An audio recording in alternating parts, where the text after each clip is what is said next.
영화를 통해 마음이 열리는 곳 뒷방 상영관입니다.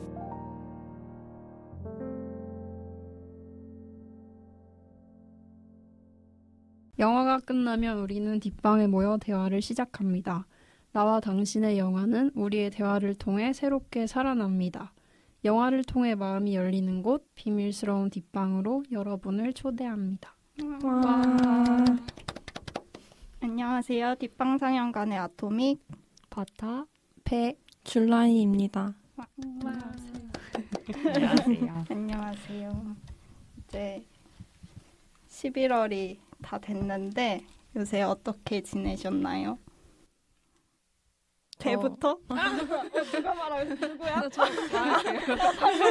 누구였어요? 첫 번째 순서가 아닐 거라 생각했는데 저는 최근에 이제 대학원 가려는 준비 때문에 그걸 지원서를 냈어요. 그래서 연구계획서랑 지원 동기를 써서 냈고요. 그래서 면접 준비를 하는 기간입니다. 지금. 오, 네. 지금 동지가 한 명 더 생겼어요. 네, 저도 그 길로 가게 됐는데 그리고 또 좀 요즘에 조금 하고 싶은 게 생겼어요. 그게 뭐냐면 체스인데 또 마치 오늘 영화에서도 체스 그 말들이 나오잖아요. 그쵸. 그래서 체스 룰을 유튜브로 시청하고 있어요. 그래서 대충 어떻게 움직이는지까지만 아직은 배웠습니다. 체스. 전 체스 해리포터에서 본 게 다인데. 나이트. 앞으로 너가 해야 돼 해리 막 이러면서 너밖에 안 돼. 그것도 이해가 잘 안 가는데. 룰을 알면 이해가 잘 되겠죠. 체스에 관심 갖게 된 이유가 있어요? 뭔가 어렸을 때부터 하고 싶었는데 너무 어렸을 때는 이해하기가 맞아. 힘들었어요. 그래서 포기를 했다가 조금 요즘에는 뭔가 디지털로 안 하고 뭔가 보드만으로 할 수 있는 게임을 하고 싶다는 생각이 들어서 체스를 배우고 있는데 할 사람이 없다는 게 문제죠. 그 돌아가는 그 픽사 단편 있잖아요. 할아버지 혼자 여기 앉아서 이거 하고 저기 앉아서 그거 하고. 저도 그렇게 할지도 몰라요. 제리스 게임인가? 그거 아무튼. 네. 유튜브 배운 거 막 천장에 혼자 하고 있고 이런 거 아시죠? 복귀하고. 독학하고 있는 거예요? 네. 뭔가 어릴 때 체스 그냥 룰 정도는 아는데 전략을 정말 짜야 되는 거잖아요. 네. 그러니까 한 수 앞도 못 내다보는 거.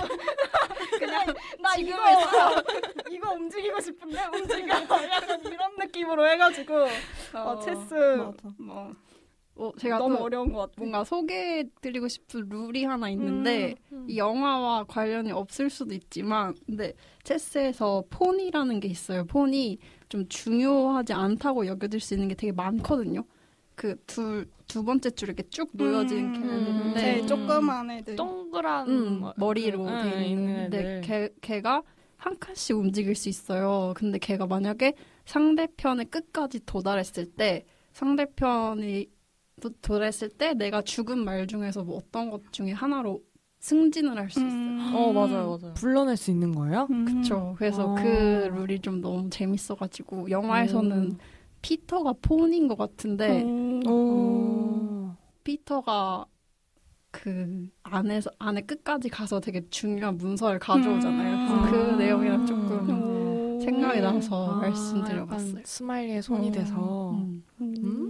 맞아. 그 체스 할 때 보통 걔네가 제일 작고 영향력이 미비한 맞아. 애들이라서 걔네가 어떻게 움직이는지를 간과할 때가 많거든요. 다른 중요한 롤들이 뭘 하고 있는지 살피다가 그래서 그게 끝까지 가면은 되게 중요한 뭔가가 생기는 거잖아요. 그게 저도 되게 매력적인 그거라고 생각했던 것 같아요. 전 뒤에 말 움직이고 싶어가지고 룰 잘 몰라서 근데 앞에 걸 이렇게 맞아 소진해가지고 걔네가 살아있었던 적이 없네요. 걔네가 길을 터줘야 되잖아요. 다 먹혀가지고. 아 그렇군요. 승진을 할 수 있는 애였어. 폰. 체스 궁금하네요. 그러게. 버터는 어떻게 지냈어요? 저는 요즘 한약을 먹고 있는데 그래서 밀가루랑 돼지고기를 먹지 말라고 하더라고요. 제가 제일 사랑하는 두 가지인데. 무는 먹어도 돼요? 무도 먹지 말라고 그쵸. 해요. 맞아요. 그쵸. 그 옛말에 화장 먹을 때 무를 먹으면 그 뭐 의학적으로 증명된 부분인지는 모르겠는데 뭐 머리가 하얘진다, 뭐 약이 제대로 안 든다, 뭐 이런 말이 있대요. 그래서 뭐 안 먹으면 좋다고는 하는데 진짜 먹지 마세요라고 이렇게 문서로 받은 건 돼지고기랑 밀가루였단 말이에요. 근데 이게 사이드 이펙트가 있는 게 밀가루를 못 먹으니까 일단 사람이 승질이 나요. 두 번째는 그래서 필사적으로 밀가루가 들지 않은 과자를 찾아요. 제가 과자를 진짜 좋아하거든요. 그래서 약간 섭렵해가지고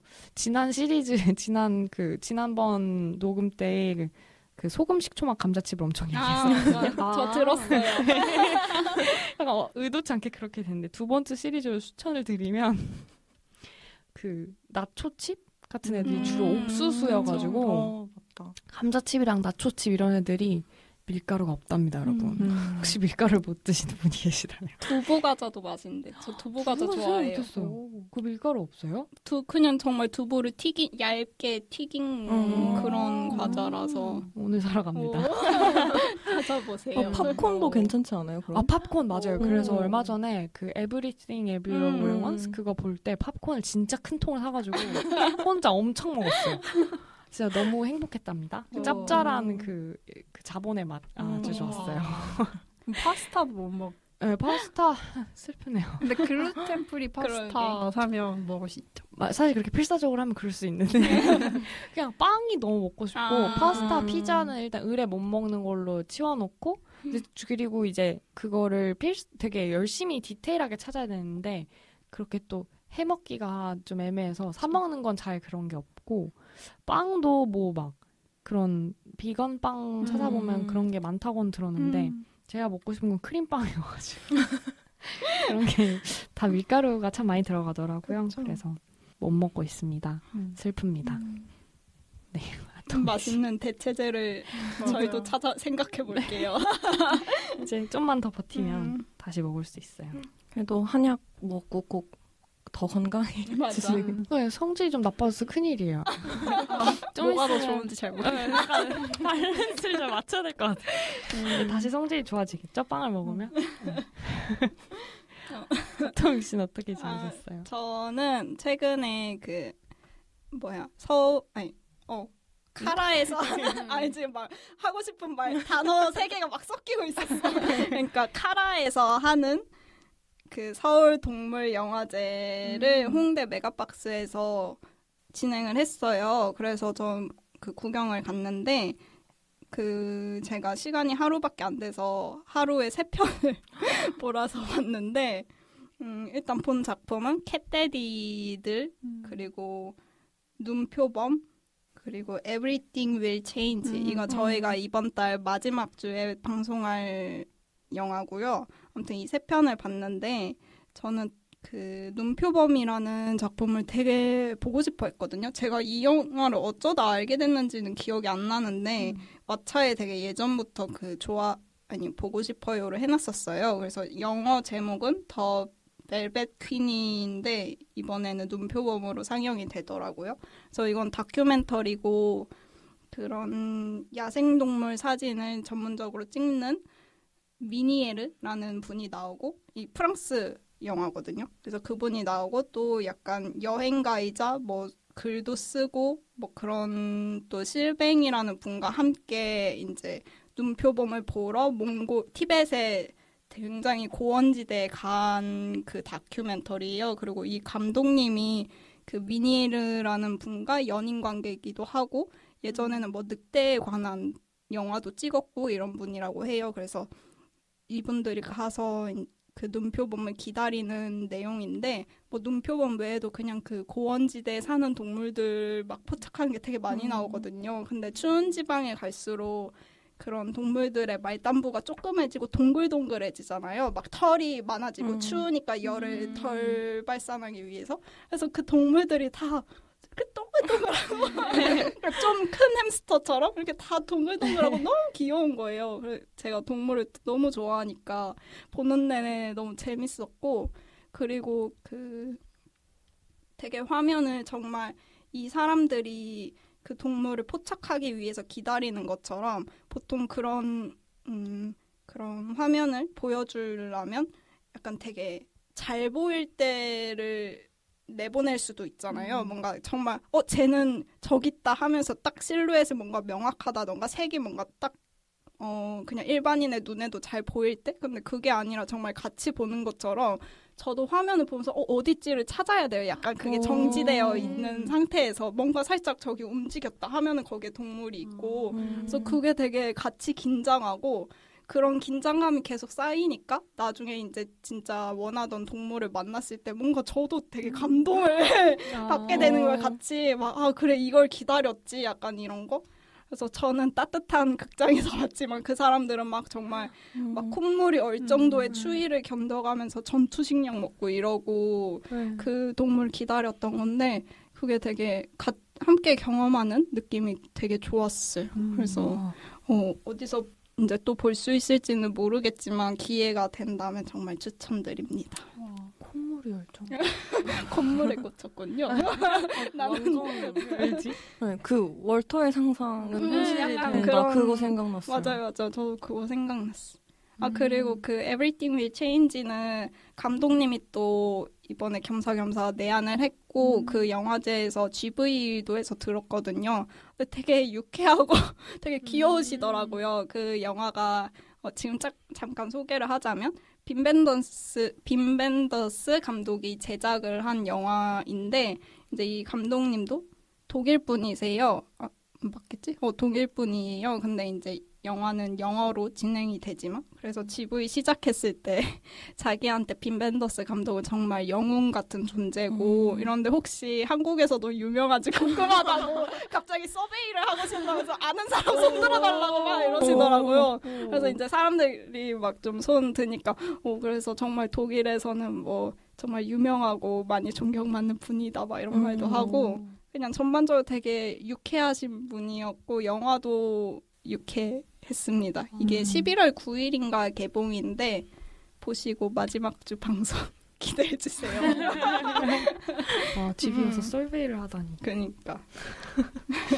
와서 놀라는 외국인들은 많이 봤는데 자기 유명한 거 몰랐다가 알아서 놀라는 사람들 많이 봤는데 얼마나 유명한지 자기 아는 사람 얼마나 유명한지 체크하는 건 처음이야.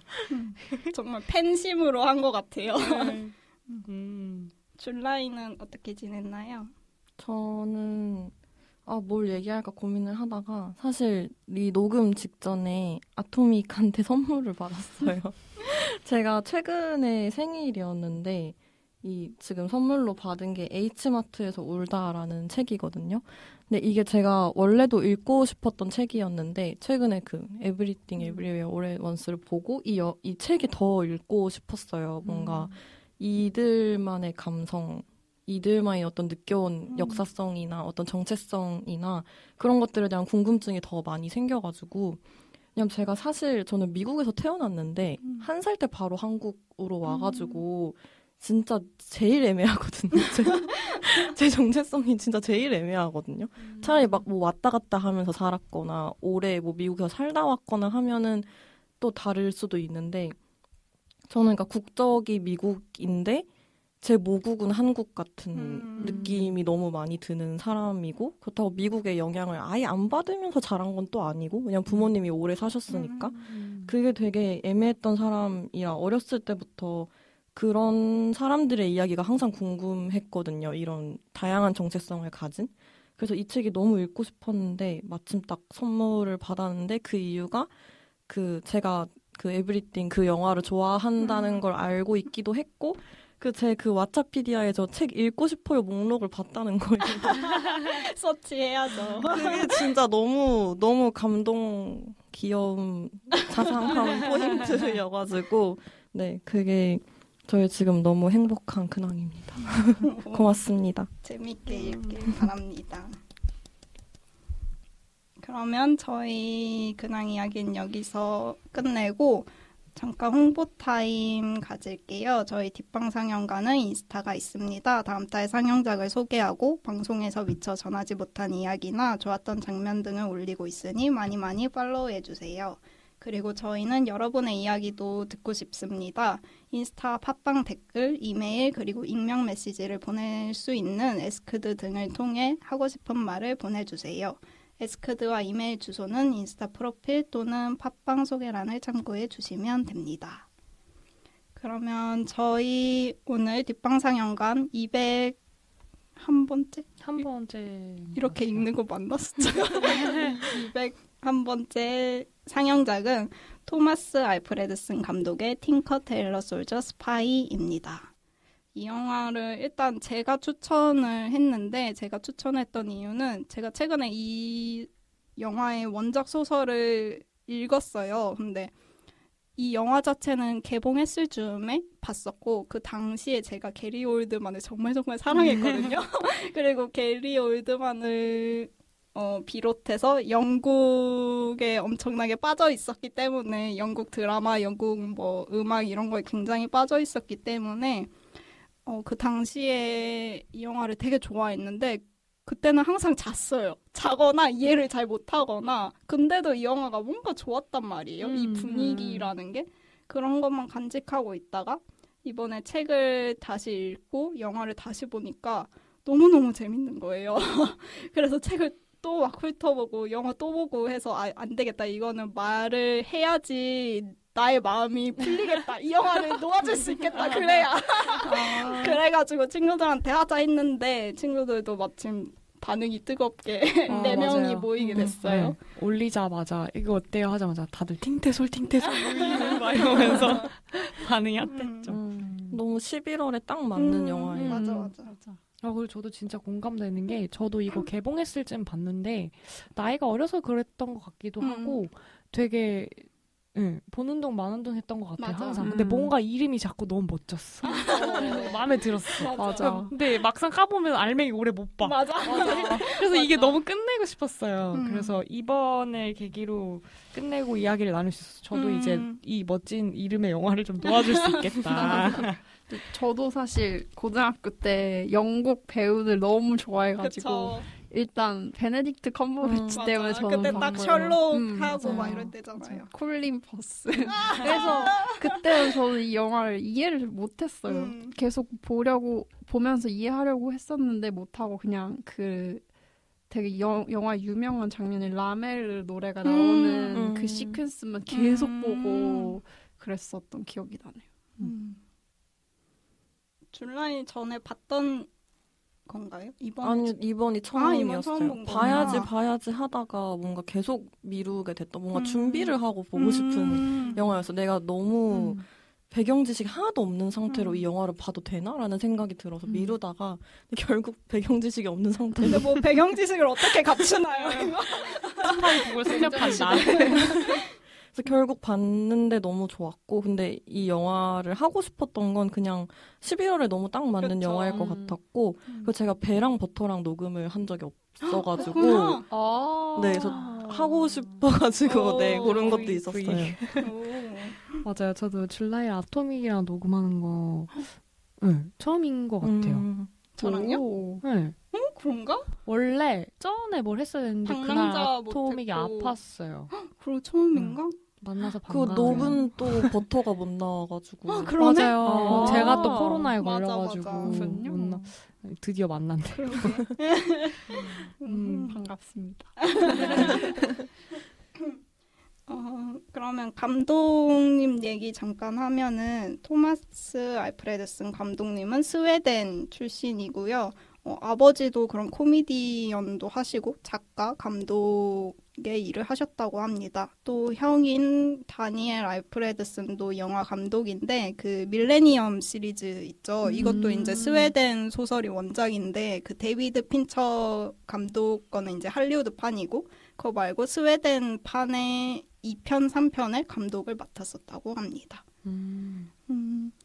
그래서 이 감독님의 대표작은 이제 틴테솔스 이전에는 렛미인이 있죠. 이것도 저도 옛날에 봤는데 옛날에 봤을 때 저는 별로였어요. 별로 지금 그 기억은 사실 안 나긴 하는데 그 당시에 별로라고 생각했던 그 감상만 남았어. 어땠나요? 한없이 무서워했던 기억이 나네요. 그리고 저는 되게 어릴 때 봤는데 그 남자 주인공 남자 아이의 그 머리가 맞아. 너무 진짜 맞아. 처음 보는 색깔인 거예요. 백금발. 네. 그 진짜 그냥 나가면은 볼이 빨개지고 제가 그때는 잘 몰랐는데 추운 나라에 가면 그렇게 된다는 걸 몰랐어요. 그래서 그냥 그 사람이 그런 건 줄 알았는데 나중에 가보니까 그럴 수밖에 없는 추위더라고요. 진짜 콧물이 열 것 같은 그런 추위. 그걸 되게 인상 깊게 봤던 것 같고 그거 외에는 너무 무서워서 재밌긴 한데 너무 무서워서 되게 마음 졸이면서 봤던 것 같아요. 좀 잔인했어. 뭔가 흡혈귀 그 얘기라서 저도 막 그 눈밭에 피가 많이 흩뿌려지던 그런 이미지는 좀 기억이 나네요. 맞아요. 하얀 눈에. 그쵸. 그때 제가 한창 아마 그때 뱀파이어 다이어리에 되게 빠져있을 때가 리드거든요. 다들 약간 중고등학교 시절에 이 해외 드라마 오타쿠로 살아가는 때예요. 누구 제일 좋아했어요? 그때 저 데이먼 진짜 좋아했어요. 당연하죠. 데이먼이라고. 근데 그 친구 때문에 그걸 알았어요. 렛민이라는 그때 당시 우리나라 렛민이라는 또 프로그램이 있었을 거예요. 그 상영의 프로그램. 그래서 우리나라 사람들이 그 제목이 왜 렛민이냐, 그 영화 제목이 되게 뭐 물어보는 사람도 있었다고 하더라고요. 근데 전 잘 알았죠. 왜냐면 뱀파이어 다이어리에서 그걸 봤거든요. 그 뱀파이어들은 그냥 집에 못 들어간다는 썰이 있대요. 맞아요. 그래서 누군가의 집에 들어가려면 주인이 와갖고 들어와라고 뭔가 이렇게 허락을 받아야 들어갈 수 있다는 걸 저는 그걸 봐서 알고 있었죠. 그래서 렛민이구나. 그랬답니다. 그게 약간 내가 너 마음에 들어가도 돼? 약간 이런 식으로도 약간 쓰이잖아요. 맞아요. 그래서 되게 궁금증 없이 그러나 무서워하면서 영화를 봤던 것 같네요. 그리고 이 영화 두 편 다 촬영 감독을 그 호이테마 촬영 감독님이 하셨는데 이분 또 저희가 얼마 전에 높 방송했을 때 이분이 촬영을 했고 또 이분은 논란 영화도 되게 많이 하셨고 정말 이번에 팅테솔스 다시 보면서도 와 진짜 잘 찍는다. 진짜 앵글이라 저는 기술적인 건 물론 모르지만 그냥 보면서 와 약간 이렇게 보게 되더라고요.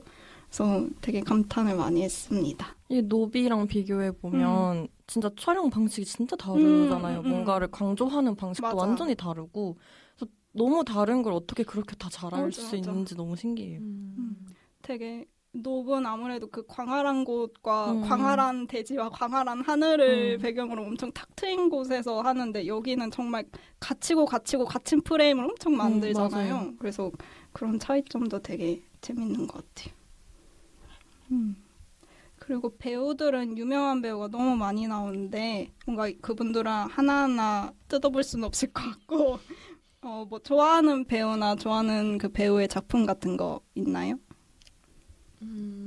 한 명만 고르는 게 딱 한 진짜 명씩만 어렵네요. 말해볼까? 하나만? 그리고 좀 최대한 그냥 안 겹치게 해볼까요? 저 마크 스트롱. 안경 너무 잘 어울려. 목소리가 이번에 너무 미친 것 맞아요. 같네요. 그리고 목소리 너무 좋아. 항상 한글로 마크 스트롱 읽어서 몰랐는데 이번에 팅테스 보면서 보니까 진짜 영어 이름 영어로 적어도 스트롱이더라고. 그러니까. 왠지 근데 그거 보면서 약간 놀림받았을 것 같아. 초등학교 때. 야, 너 운동 좀 하냐? 이러면서 놀림받았을 것 같아. 그 생각이 났는데 아무튼 마크 스트롱의 스파이 영화는 이런 스파이 첩보물 막 이런 거는 킹스맨에서 처음 봤던 것 같아요. 그래서 약간 코믹한 그런 느낌이 이미지가 남아있었는데 그걸 싹 씻어준 느낌이었습니다. 눈빛이 너무 좋아요. 진짜 이번에 다시 보면서 짐프리도한테 너무 빠졌어요. 너무 그 처연미. 너무 맞아요. 좋아. 저는 뭐 아까 말했듯이 게리 올드만 정말 좋아했거든요. 뭐 지금도 좋아하지만 저는 그 게리 올드만의 뭐 물론 시리우스 블랙으로도 좋지만 그 다크나이트 시리즈의 제임스 고든 그 역할을 되게 좋아했어요. 그리고 시드와 낸시 그 영화도 진짜 좋아했고 혹시 내용도 내용도 재밌게 봤어요. 많이 여러 번 봤던 것 같아. 저는 컨트롤 역을 맡은 존 허트 배우. 사실 이분을 뭐 엄청 팔로우하면서 필모를 체크하진 않지만 그냥 이분이 해리포터에서 올리벤더라는 걸 저는 올리벤더 캐릭터 되게 좋아하거든요. 되게 중요한 사람이에요. 진짜 그 마법 세계에서 딱 맞는 지팡이를 찾아주는 사람이고 현명하고 아무튼 그 역할을 맡으셨습니다. 보면 사자같이 생기셨어요. 그래서 그게 뭔가 왕 같은 느낌이 있어가지고 그래서 이번 영화에서 컨트롤로 나왔을 때 너무 약간 노쇠한 왕 같아가지고 약간 늙은 사자를 보는 느낌이어서 맞아. 그 이미지가 너무 좋았어요. 그런 느낌입니다. 그 영화 속에서도 막 컨트롤 노망 났다. 맞아. 왜 그런 스파이가 있다는 생각을 하지 이런 얘기를 하잖아요. 저는 스티븐 그레이엄을 좋아하는데요. 뭔가 베네딕트랑 이런 사람들을 다 건너뛰고 얘기를 이게 맞나 싶기는 한데 무슨 역할 맡았어요 여기서? 이분이 여기서 큰 역할을 맡지는 않았고 그 짐 프리도가 작전 도중에 죽을 때 그거를 듣고 있던 직원 역할이에요. 그래서 막 컨트롤한테 가가지고 이거 어떻게 할까요? 보도자료 어떻게 할까요? 하는 그 사람, 네네 그 사람이거든요. 저는 이분을 그냥 그 전에 제가 좋아했던 영화들에 근데 되게 많이 나오셨어요. 다 큰 역할은 그렇게 아니었는데 아이리시맨에도 나오셨고 로켓맨에도 나오셨고 캐리비안에도 나오셨고 진짜 많이 나오셨어요. 근데 저는 그 영화들에서 일일이 다 이분을 인지하고 보지는 못했었는데 제가 좋아하게 된 건 보일링 포인트라는 영화예요. 이거를 제가 아마 올해 전주국제영화제 가서 봤던 것 같은데 이게 그냥 그 원테이크 영화거든요. 아마 실제로 원테이크는 아닐 테지만 그냥 한 번도 이게 끊겨지는 느낌 없이 쭉 진행되는 영화인데 그런 영화에서는 진짜 그 주연의 역할이 너무 중요하잖아요. 근데 그 영화를 온전히 이끌고 가는 주인공을 맡으셨어요. 근데 이 영화가 진짜 너무 좋고 정말 이게 주방에서 벌어지는 이야기인데 이 주인공 스티븐 그레이엄이 셰프를 맡았거든요. 그래서 그 주방의 셰프이면서 약간 이 영화의 중심을 또 다 이끌고 나가야 하는 주인공인 거예요. 그래서 이 사람의 어떤 감정선들이 계속 영화의 중심이 되는데 연기가 진짜 너무 좋았어요. 진짜 그냥 그 인물 자체 같았고 그래서 이분을 요새 좀 더 다른 영화에서 더 큰 역할로 많이 보고 싶다라고 생각하는 배우여서 네 이번에도 영화 보면서 바로 딱 나오자마자 보일링 포인트 그 사람이다 이러고 엄청 집중해서 봤던 것 같아요. 이름을 지금 알았어요. 지금 검색해보니까 로알드 달의 마틸다 아시죠? 네. 그 이 영화가 한번 만들어졌었는데 또 영화가 만들어진대요. 근데 거기서 원무드 씨를 맡으셨대. 마틸다의 양아버지 역할을 하셨다는 하네요. 기대됩니다. 네, 저 보게 될 것 같아요. 이분이 나오는 영화라.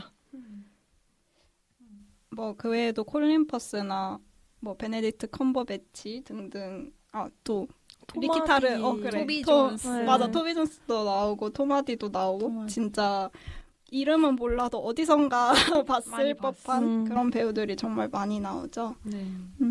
그럼 트리비아로 넘어가서 뭐 어떤 게 있을까요? 이 영화가 좀 상대적으로 한 10년 정도 개봉한 지 된 영화다 보니까 트리비아가 엄청 많아요. 진짜 그 꿀 정보들이 너무 많고 뭐 조그만 것들도 많고 참 개봉한 지 좀 된 영화의 장점일까 싶은 게 이제 추후에 이것들을 보고 어떤 애프터 이펙트가 있었느냐 뭐 혹은 어떤 감독이 어떤 관심이 있었다더라를 그런 카더라들이 엄청 많은 거예요. 최근에 개봉하는 그러니까 막 개봉한 작품들에 비해서 그래서 되게 재밌는 트리비아가 많다는 점 알면 좋을 것 같고요. 그 내부자들에도 영향을 끼쳤다고 하더라고요. 우리나라 영화. 왠지 그럴 것 같은 게 진짜 너무 잘 만든 스파이 영화의 그런 재밌는 부분들이 많고 또 미국 스파이 영화랑 되게 다른 부분이어서 좀 좋았거든요. 뭔가 풀어내는 느낌이 미국의 그거랑 다른 것 같았어요. 그렇죠.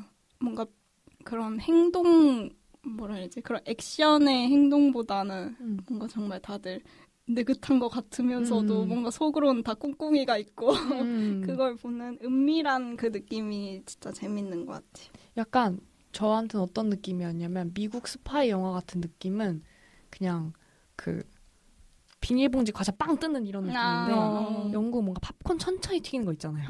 옛날 방식으로 냄비 과자 팡팡팡팡 이렇게 터지는 그런 느낌? 서서히 이렇게 불 지펴가지고 하는 느낌이어서 사실 초반에 이 영화가 처음 봤을 때 힘들었던 이유도 그런 불을 지피는 내용이 뭔가 빠르고 자극적인 거에 익숙해져 있는 저한테는 좀 참기가 힘들었던 그쵸? 것 같아요, 초반에. 근데 그 내용이 반드시 있어야 이제 후반부를 달릴 수 있는 그런 영화여서 느낌이 좀 새로웠고 저는 안경을 되게 좋아하는데 이 영화에 안경이 정말 마음에 쏙 든 안경이 나와가지고 되게 유심히 봤던 것 같아요. 근데 그 스마일리 주인공 조지 스마일리가 이제 안경을 한번 바꿔요. 뭐 굳이 왜 바꾸는지는 따로 이유는 나오지 않지만 뭔가 이제 과거와 현실을 구분하기 위해서겠죠? 뭔가 새로운 눈을 갖는 그런 은유겠죠. 원래는 동글동글한 뿔테 안경을 쓰다가 이제 뭔가 이렇게 분위기 있고 무게 있어 보이는 네모난 안경으로 바꿔서 쓰는 장면이 나오는데 그 안경을 찾으려고 게리 올드만이 뭔가 그 이미지 메이킹을 하는 데 있어서 안경을 자기가 직접 고르고 싶어 했대요. 근데 이제 배경이 영국인데 자기가 사는 지역이 이제 캘리포니아다 보니까 캘리포니아에서 앉아가지고 안경을 수백 개를 써봤대요. 그 맞는 그 시대에 뭔가 그 느낌을 줄 수 있는 안경을 찾으려고 엄청 안경을 고심해서 골랐고 그 영화에서도 안경을 맞출 때 이제 시력 검사하는 장면이 나오거든요. 이건 되게 이제 깨알 그런 정보인데 그 아들 그 안경 테스팅을 해주는 손이 아들이래요. 게리 올드만의 아들이 옆에 있다가 그냥 이렇게 참여해가지고 그 시력 테스트 장면을 찍었다고 하더라고요. 그래서 아무튼 되게 적절한 안경을 골랐다. 비슷한 안경 갖고 싶다. 진짜 스마일리 그 자체 아니에요? 그러니까 뭔가 사실 스마일리도 그 집에 누가 침입자가 있는지 확인하기 위해서 그 쐐기라고 나오나 영화에서는 그거를 문틈에 꽂아놓잖아요. 그러니까 그 정도로 철두철미한 사람이니까 이게 실제 배우의 입장에서도 그렇게 철두철미한 사람이 안경을 뭔가 자기한테 안 어울리는 안경을 막 찾아서 고르지는 않을 거니까 그런 고민도 왠지 했을 것 같아요. 맞아요. 그래서 보면 아예 막 날카로운 철퇴 안경도 아니고 프레임이 동글동글한 뿔테였다가 뭔가 무게감 있고 조금 다크해 보이는데 두꺼운 그 렌즈도 보면 사실 안경 시력이 안 좋아서 안경을 끼시는 분들은 잘 아실 텐데 정말 도수가 많이 들어가 있는 안경은 앞에서 보거나 측면에서 이렇게 보면 그 렌즈로 통해서 보이는 얼굴의 그 곡선과 실제 얼굴의 곡선이 이렇게 괴리가 있거든요. 근데 그게 없는데도 불구하고 굉장히 되게 두꺼워 보이는 렌즈를 썼다. 그걸 봤을 때 되게 무게감을 주려고 노력을 많이 했구나 하는 걸 좀 느꼈어요. 사실 되게 가볍게 할 수도 있는 건데 시력 좋으면 좀 네모난 알 아니었어요. 맞아요. 그것도 너무 프레임을 상징하게 좋은 거라서. 왜냐면 이제 그 이후로 이제 스마일리가 외부에서 그 패밀리 내부를 바라보는 사람이 되잖아요. 그래서 그걸 안경을 프레임으로 아마 감독도 의도를 한 것 같았는데 그것 때문에 아마 그 배우도 네모난 알의 안경을 찾지 않았을까 싶기도 해요. 근데 그런 안경이 사실 좀 빈티지스러운 디자인인데 그거를 파사디나 캘리포니아에서 찾기가 얼마나 힘들었을까. 그래서 수백 개를 쓴 게 아닐까. 좀 힘들었겠다 이런 생각도 했고 한편은 그런 재미있는 얘기도 있더라고요. 게리 올드만이 이제 그러니까 이전에도 작품을 많이 하기도 했고 특히 다크나이트 같은 작품들을 준비하면서 미국 액센트를 되게 많이 쓰다 보니까 이 영화를 하기 위해서 다시 자기 모국어가 영국식 영어인데 영국식 영어를 하는 원어민한테 다시 수업을 들었대요. 이 발음을 다시 되찾기 위해서. 그런 부분이 참 자기가 자기 모국어를 다시 배워야 되는 상황. 되게 이 영화에 노력을 많이 한 것 같아요. 그리고 틴커 테일러 솔저 스파이가 79년에 BBC 드라마로도 만들어졌었는데 그때 스마일리 역을 맡은 배우가 알렉 기네스래요.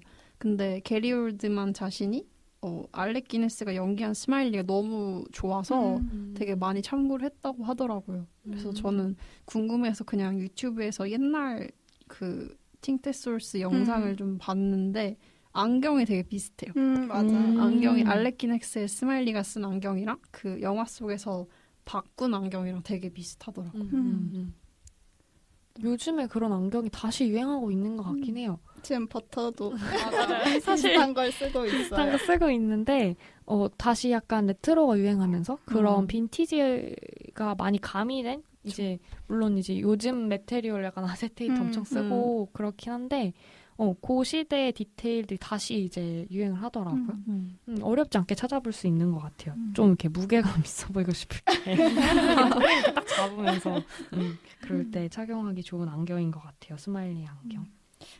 안경에 이어서 약간 의상 얘기를 해보면은 의상 디자이너가 제클린 듀런이란 분인데 이분은 저희가 저번에 스펜서 녹음할 때도 이야기를 했었어요. 그래서 어톤먼트나 작은 아씨들처럼 좀 시대극을 많이 하신 분이고 근데 이 팅테소이스 작품에서 의상을 맡았을 때는 뭔가 여성복보다는 아무래도 남성복이 좀 덜 화려하기도 하고 또 여기서는 모두가 정장을 아무래도 입고 나오다 보니까 되게 디테일한 거에서 차이를 그런 캐릭터의 성격적인 차이를 좀 주려고 노력을 하셨다고 해요. 그래서 스마일리의 경우에는 좀 50년대 느낌을 강하게 넣었고 그래서 뭐 쓰리피스, 뭐 레인코트 이런 그런 안경도 그렇고 좀 더 영화 배경은 70년대지만 그것보다 더 이전의 시대에 있는 사람 같은 느낌을 주셨다고 합니다. 그리고 또 이런 이유 중에 하나는 보통 중년 남성들이 정장을 막 새 거를 뭐 자주자주 사진 않잖아요. 그래서 그런 사람들 보면 보통 한 10년 전쯤에 산 거를 되게 오래 입는 것 같길래 그래서 캐릭터들은 각자 어디서 샀을까 그런 상상도 많이 했고 또 그래서 막 그런 런던의 좀 피카딜리보다 조금 떨어진 뭔가 완전 고가는 아니고 그렇다고 완전 또 보세 이런 옷은 아닌데 좀 그런 중고가? 약간 중산층보다는 좀 더 고가의 옷을 살 수 있는 정도의 사람들을 뭔가 상상할 때요. 거기에 있는 그런 부티크 샵들을.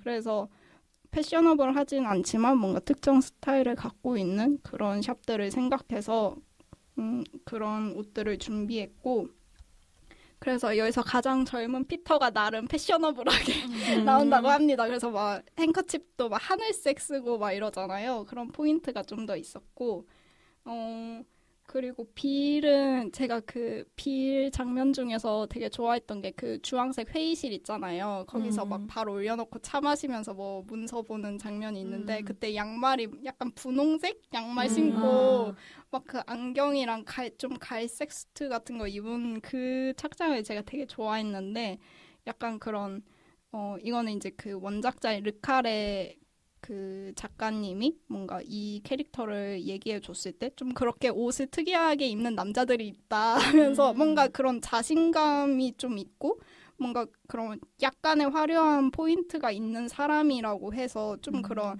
막 그 넥타이도 되게 화려하고 색깔 있는 것도 막 많이 메고 나오거든요. 그런 포인트를 줬다고 합니다. 저는 그 애니랑 불륜 저지를 때 그 약간 급하게 신발을 꾸겨 신는 느낌으로 발이 맞아, 클로즈업이 맞아. 되는데 그때 빨간 양말을 신고 있거든요. 맞아. 맞아. 그거 보면서 소련 빨간색 맞아.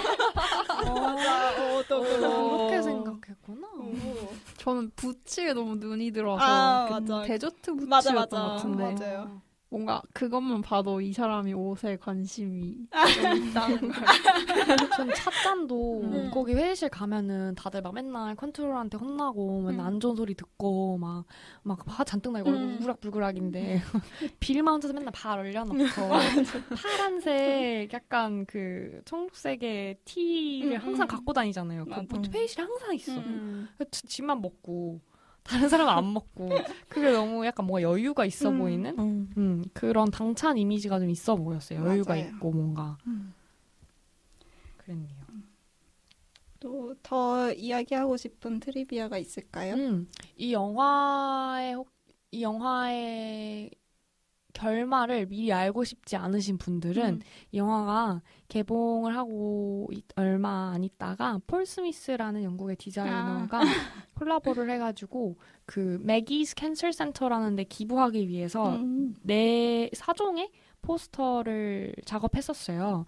그래서 폴 스미스 판 포스터가 따로 있는데 그 4종 중에 2종이 굉장한 스포일러를 포함하고 있거든요. 그래서 결말을 미리 알고 싶지 않으셨다면 그 포스터는 영화를 감상하신 후에 보시면 좋을 것 같네요. 네. 근데 되게 잘 만들었어요. 맞아요. 정말 깔끔하고. 그 포스터 되게 좋아해요. 폴 스미스는 사실 색깔을 되게 많이 쓰는 걸로 맞아요. 알고 있었는데 굉장히 간결한데 강렬해요. 그래서 되게 보면 영화 보고 나면은 찾아보면 좋을 법한 포스터인 것 같아요.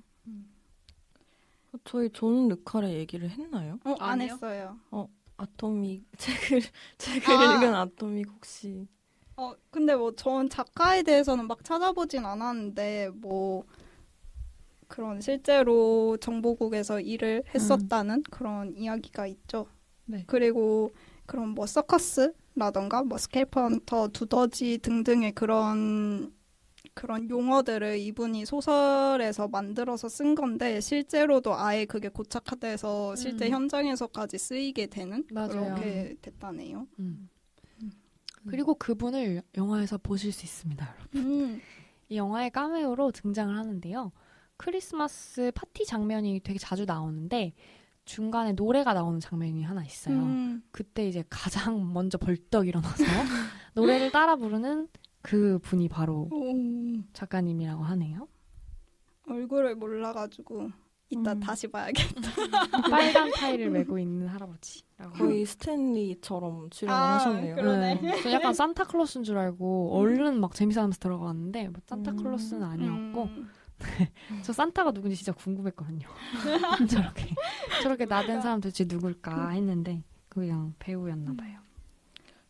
그냥 마지막으로 존 르카레에 대해서 얘기를 하면 이분의 원작 중에 리틀 드러머걸도 있죠. 그쵸. 이걸 우리나라 그 박찬욱 감독님이 하셨는데 이거는 진짜 그냥 제가 너무 끼워 맞춘 걸 수도 있는데 저는 그 영화에서 서커스 임원들이 회의하는 그 회의실 있잖아요. 그게 너무 인상 깊은 디자인이고 미술이었거든요. 근데 그게 우리나라 영화 내부자들에도 영향을 끼쳤다고 들었는데 저는 리틀 드러머걸 볼 때도 그 초록색? 네, 그 누구 가둬놓잖아요. 맞아. 그 막내, 그 테러 집단의 막내를 가둬놓을 때 그렇게 뭔가 방음이 되게 중요한 기능으로 보이는 방에다가 가둬놓는데 그 방도 되게 생각이 많이 났거든요.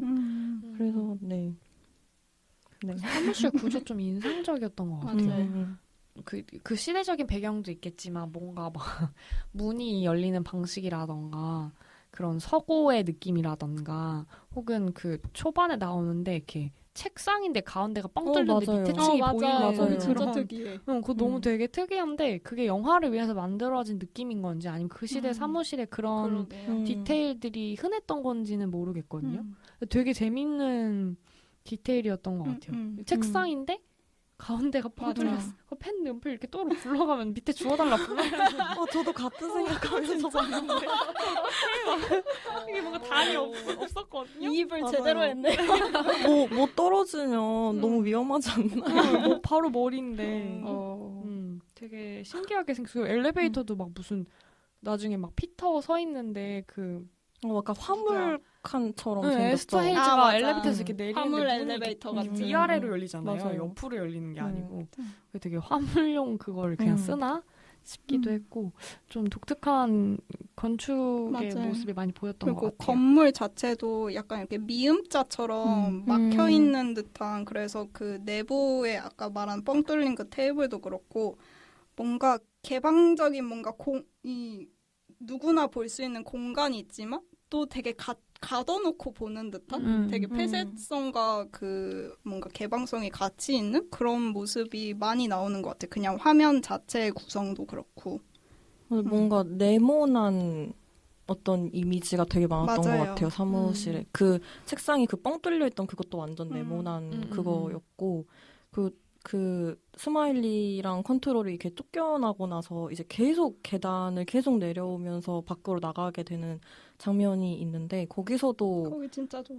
네, 그 장면에서도 뭔가 그런 네모난 이미지도 많이 보이고 두 사람이 막판에 약간 짧은 대화를 나누다가 각자 갈 길을 가면서 그 장면이 끝이 나는데 그 장면은 또 그 두 사람이 뭔가 철창 안에 갇혀 맞아. 있는 것 같은 구도로 찍히거든요. 근데 그 철창도 되게 네모네모하고 그래서 그 사무실 어떤 디자인 자체가 다 너무 좋아서 사무실 장면이 나올 때마다 너무 좋았던 것 같아요. 맞아요. 도서관 같은 거기도 그렇고. 그리고 뭔가 요즘에는 많이 쓰는지 모르겠는데 그런 반투명한 그런 창 같은 거? 문이나 창이 되게 막 어디는 반투명인데 그러니까 모든 벽면이 반투명은 아닌데 이렇게 필요한 부분만 반투명이라거나 뭐 혹은 커튼 대신에 이렇게 약간 블라인드 같은 거로 문을 대신했다거나 이런 부분들이 나오면서 뭔가 요즘에는 보기 힘든 디테일들이 많아가지고 그런 걸 보는 재미도 맞아요. 좀 있었던 것 같아요. 그 당시에 런던, 그 당시에 맞아. 유럽 이런 걸 보는. 그게 시대극을 보는 재미인 것 같아요. 네. 그러면 저희 이제 영화 얘기로 넘어갈 건데 이게 줄거리를 정리하기도 참 어렵고 또 저희가 어차피 이 다시 보기를 하면서 쭉 훑어갈 것 같아서 오늘 과감하게 줄거리를 생략해보고 다시 보기로 넘어가 보겠습니다. 일단 저는 방금 줄라이가 말했던 그 처음 장면부터 너무 좋았어요. 그 스마일리를 이제 컨트롤이 그런 책임을 지고서 사임을 하는데 그때 이제 스마일리도 같이 떠날 거다. 근데 약간 스마일리가 나는 왜 약간 이런 표정이긴 한데 아무튼 스마일리를 데리고 나오죠. 그래서 근데 또 그 나오는 사무실에서 나올 때도 막 다 직원들이 다 일어서고 막 쳐다보는데 그때 코니랑 피터랑 제리가 다 나오잖아요. 이게 이번에 다시 보니까 그 사람들을 이렇게 한 명씩 잡아주는 게 이제 느껴지더라고요. 그래서 저 사람들도 이제 곧 잘리거나 이렇게 좌천을 가고 막 이렇게 되는데 그 같이 했던 사람들의 그 마음, 뭔가 떠나보내는 마음이 되게 느껴졌고 그래서 사실 이 컨트롤이 스마일리를 데리고 나오는 거에 대해서 뭐 영화에서는 막 딱히 설명은 안 해주잖아요. 근데 컨트롤이 스마일을 굉장히 아끼는 그런 직원이었고 뭐라 해야 돼? 부하라고 표현해야 되나요? 아무튼 스마일을 굉장히 아끼고 있었고 또 그 스마일리도 그걸 알고 있었기 때문에 되게 순순히 나왔던 것 같고 또 그 이제 짐프리도가 총에 맞았던 그 사건이 있었을 때 이제 좀 나중에 밝혀지긴 하지만 그 당시에 스마일리는 베를린으로 출장에 가 있어서 바로 올 수가 없었잖아요. 근데 그것도 이제 책 원작 소설에서는 좀 더 자세히 나왔던 게 컨트롤이 일부러 스마일리를 해외를 보내서 이 작전과 이 그 테스티파이 작전과는 굉장히 별개로 보이도록 일부러 떼어놨다는 걸 이제 스마일리가 직감을 하고 있거든요. 그래서 컨트롤이 뭐 잠깐 나오고 되게 화내는 것만 많이 나오긴 하지만 컨트롤과 스마일리의 관계도 굉장히 돈독하고 서로 존경하고 아끼는 사이였다는 걸 좀 더 생각해 볼 수 있을 것 같아요. 그러니까 위험한 작전이니까 컨트롤이 그 작전이 실패했을 때 그걸 그 뒷감당 그거를 스마일리가 지지 않게 하려고 했던 것 같아요. 그래서 그 차관이 스마일리한테 너가 이제 여기 우리 내부에 있는 두더지를 찾아달라라고 얘기를 할 때도 너 컨트롤의 신복이었는데 이런 거 다 몰랐어? 맞아, 약간 맞아. 이렇게 하는 장면이 있거든요. 그래서 그런 거 보면서도 컨트롤이 스마일리를 진짜 많이 보호하고 아낀다는 맞아요. 느낌이 들었던 것 같아요.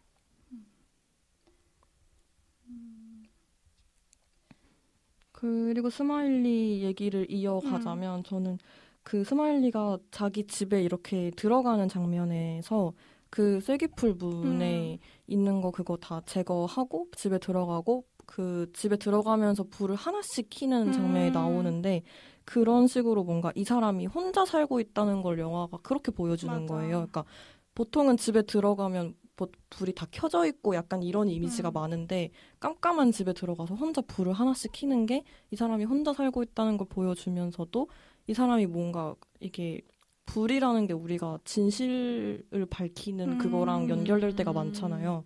그래서 이 사람이 진실에 다가가기 위해 뭔가 하나씩 그렇게 다가가는 그런 그림으로도 보였고 그리고 그 N 스마일리 앞으로 온 편지를 스마일리가 이제 그 편지 뭉태기가 있는 곳에 그 편지를 하나 더 갖다 놓거든요. 그걸 봐서도 이게 편지가 계속 온다는 거는 이 사람이 죽은 건 아니잖아요. 근데 집에는 없는 그런 맞아. 이야기들을 영화가 진짜 그냥 이렇게 구구절절 설명하지 않고 그런 이미지들로 너무 함축적으로 잘 보여준다는 생각이 들었던 것 같아요.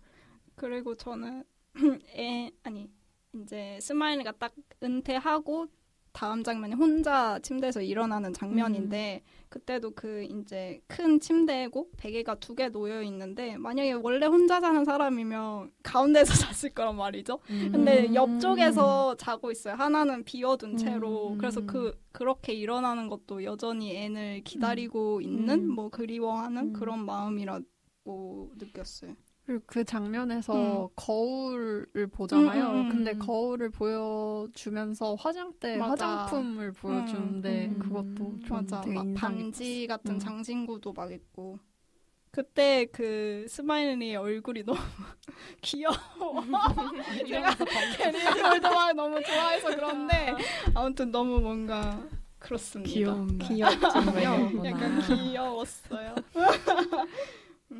되게 스마일리의 위치나 성격은 유추해볼 수 있는데 앞으로 스마일리가 무슨 역할을 할지는 잘 알아볼 수 없는 맞아. 약간 헷갈리는 장면이었던 것 같아요. 그리고 스마일리가 영화에 등장해서 첫 대사를 뱉기까지 19분 정도가 걸린다고 하더라고요. 그 정도로 뭔가 이렇게 과묵하고 말이 없어서 맞아. 그래서 더 그 장면이 그 화장대 보는 장면이 유독 더 뭔가 인간적이랄까? 그 사람 앞에 뭐 하는 거지? 헝클어져 있고. 저는 약간 스마일리에 대해서 되게 별로 중요하지 않은 내용일 수 있는데 되게 좋았던 거는 그 문 들어갈 때 쐐기를 박아 놓잖아요. 누가 침입했는지 알기 위해서. 근데 그 쐐기를 놓는 그릇이 있다는 거예요. 아, 맞아. 아. 맞아. 그 쐐기 땡그랑하는 데가 보관하는 있어요. 그 그릇. 맞아요. 그게 전 너무 좋았어요. 아, 근데 그 쐐기가 그런 뭐 미행이나 그런 침입에 대한 것도 있지만 앤이 돌아왔을까봐의 표시도 있어요. 그 소설 속에는 약간 그런 묘사도 나와요. 앤이 언제 돌아왔는지 뭔가 자기가 알 수 있게. 그때 리키 왔을 때 되게 그래서 되게 앤을 기대했을 수도 있죠. 그리고 이제 그 차관의 호출을 받고 컨트롤이 뭐 그런 조사를 했었다. 이 말에 이제 스마일리가 자기가 그런 이 비밀 작전을 통해서 두더지를 잡아보겠다 하죠. 그래서 이제 요청했던 거는 맨델과 피터와 함께 이거를 조사를 하겠다고 하고 또 그래서 컨트롤에 이제 아파트에 가서 조사를 하는데 거기 체스 말들이 있죠. 사진이 붙어 있고 컨트롤이 의심했던 이 서커스의 좀 고위직의 5명의 말이 놓여 있는데 이게 바로 이 영화의 제목인 틴커 테일러 솔저 그리고 원래 이 여기서는 푸어맨 앤 베거맨 이렇게 나옵니다. 뭐 이 틴커 테일러 그거는 뭐 약간 어린이들 동요 뭐 이런 데서 왔다고 했나요? 아무튼 뭐 약간 우리 옛날에 하나 둘 그 너구리 뭐 엄청 이거 몰라요? 뭐 그 숫자 세는데 약간 이런 단어 붙여서 하는 거. 시크릿 가든 나오는 그런 건가? 그건 모르고. 두루미 아니요 뭐 그거 말고. 장수 이름. 아무튼 뭐 그런 너구리 뭐 어쩌고 이런 거 있었는데. 아무튼 뭐 약간 그런 느낌이라고 뭐 그 써놓은 글도 보긴 했는데 정확히는 모르겠지만 아무튼 그런 단어 하는 동요 같은 게 있나 봐요. 그게 단어를 자세히 살펴보면 다 직업이라고 하긴 좀 그렇고 사회에서의 타이틀 같은 건데 아이들이 이제 서로를 짓궂게 놀릴 때 넌 미래에 뭐가 될래? 나는 이게 될게 하는 식의 그런 장난기 어린 그런 마음에서 나온 노래라고 해요. 애기들이 그냥 막 부르고 다니는. 그래서 보면 앞에 뭐 틴커, 테일러, 솔저, 스파이는 안 나오지만 세일러, 뭐 베거맨 막 이렇게 나오는데 뒤로 갈수록 뭔가 좀 그러네. 베거맨, 디프 막 이렇게 되거든요. 푸어맨도 나오고. 그런 데서 코드를 좀 따온 것 같아요. 그래서 퍼시 올러라인이 틴커고 빌 헤이든이 테일러고 로이 브랜든이 솔저고 토비 에스터이스가 푸어맨이고 조지 스마일리가 베거맨이죠. 그렇죠. 그리고 진프리도는 왠지 모르겠지만 앨리스. 앨리스는 그냥 위장명, 위장명 공장명 그런 짐 앨리스는 그런 이름이었고 그래서 그 4명 앞에 4명까지는 뭐 스마일리가 그냥 그렇구나 하면서 뭔가 보는 것 같은데 마지막 말을 돌려보니까 자기 얼굴이 붙어있는 걸 발견을 하게 되죠. 그때 그 얼굴을 완전 클로즈업해서 보여주거든 그 표정을. 그것도 너무 좋았어. 맞아. 그래서 이게 그 인물들을 너무 잘 보여주는 대명사적인 어떤 직업군이라서 이게 사실 굉장한 스포일러죠. 그래서 그 특히 로이 브랜든은 솔저인데 그러니까 이 사람은 스파이일 수가 없는 거죠. 솔저는 국가에 너무 충성을 다하는 사람이잖아요. 그래서 로이 캐릭터도 진짜 왜 처음에 차관이랑 대화할 때도 퍼시랑 그럴 때도 이제 퍼시는 차관의 막 눈치를 계속 보는데 로이는 우리가 최전방에서 일하고 있고 맞아. 우리 때문에 3차 대전 안 일어난 거고 이러면서 되게 강하게 나가는데 그게 정말 군인 같잖아요. 그래서 로이는 뭔가 처음부터 그냥 군인이지 스파이가 아닌 것 같은 느낌을 주는 사람이고 그리고 그 토비 에스터웨이스는 푸어맨인데 그게 이 사람은 그 영화에서도 나오지만 중요한 인물이 사실 아니었잖아요. 그냥 이게 자기가 뭐 무슨 일 하고 있는지 잘 모르는 상태에서 약간 이용만 당하는 불쌍한 사람. 네. 맞아. 그런 사람이라서 푸어맨인 것 같고 그리고 실제로도 그 이 서커스에 들어오기 전에는 이 사람이 그 발음도 좀 정말 영국 영어 같은 느낌은 아니고 좀 유럽 그 소설에서는 뭐 중부 유럽식 영어다 뭐 이런 표현이 계속 나오거든요. 그래서 제가 지금 나라는 기억이 잘 안 나긴 하지만 아무튼 비영어권의 다른 유럽 국가에서 그런 오래된 박물관인가 거기서 좀 숨어 지내던 되게 가난한 학자였고 그래서 뭐 수배당하고 있다는 얘기도 나오잖아요. 그래서 그 이제 토비가 마지막에 그 접선하는 장소 알려줄 때 막 협박처럼 하잖아요. 막 그런 것도 이제 원래 다른 나라에서 데려온 사람이고 되게 힘들게 살았던 사람이라. 영화에서도 똑같은 대사가 나오는 것 같아요. 빈에서 숨어 사는 거. 맞아요. 그런 얘기. 어떻게 데리고 왔더니 줄타기나 하고 앉았고 막 그러면서 추궁하잖아요. 맞아. 컨트롤도 그렇게 말하는 장면이 있어요. 너를 발견한데 그냥 두고 왔어야 되는데 이런 대사도 나오고 그렇습니다. 오스트리아. 오스트리아. 여러모로 포얼맨이다.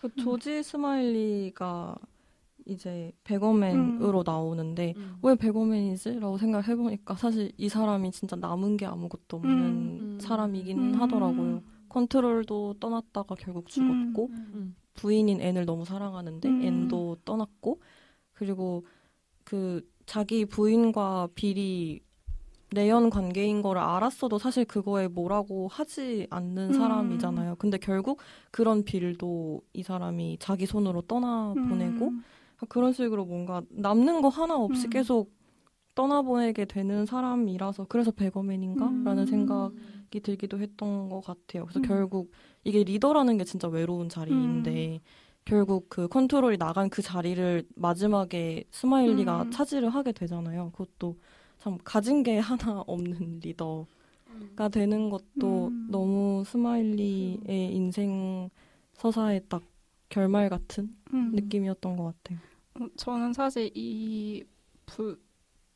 붙여진 명칭은 막 그렇게 뜻을 생각해보진 않았는데 지금 줄라 들으면서 생각하니까 책에 그런 대목이 있는데 이제 스마일리가 계속 정보를 이제 찾기 위해서 사람들을 한 명 한 명씩 만나잖아요. 그래서 뭐 토비도 따로 만나고 로이도 따로 만나고 그런 걸 묘사할 때 동양 그릇을 들고 찾아간다는 표현을 했어요. 뭔가 정보를 받기 위해서 동양을 하러 간다? 약간 그래서 그게 좀 배거맨이랑 연결지어서 그런 표현을 쓴 것 같네요. 그 다른 사람 그 퍼시 올러라인이 땜장이 그러니까 팅커가 땜장이라고 하고 빌 헤이든이 테일러 재단사로 나오는데 이것도 네 끼워 맞추자면 얼마든지 끼워 맞출 수 있는 맞아요. 네 설정들인 것 같아요.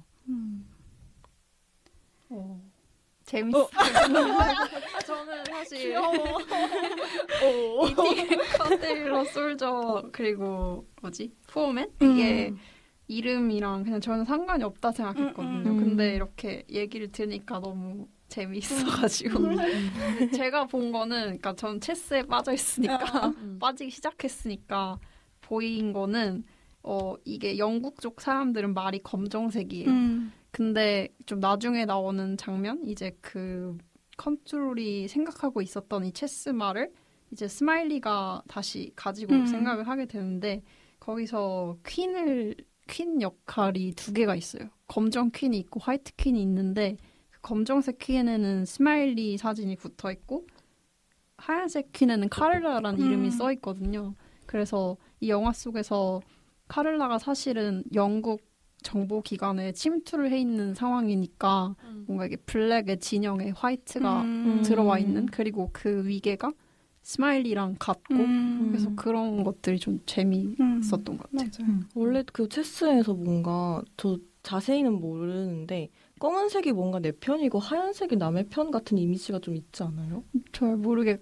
아, 그래요? 그러니까 뭐 물론 검정색, 하얀색 모두 자기 팀일 때는 자기 네. 것이겠지만 그 입장에 따라 다르기는 하지만 네.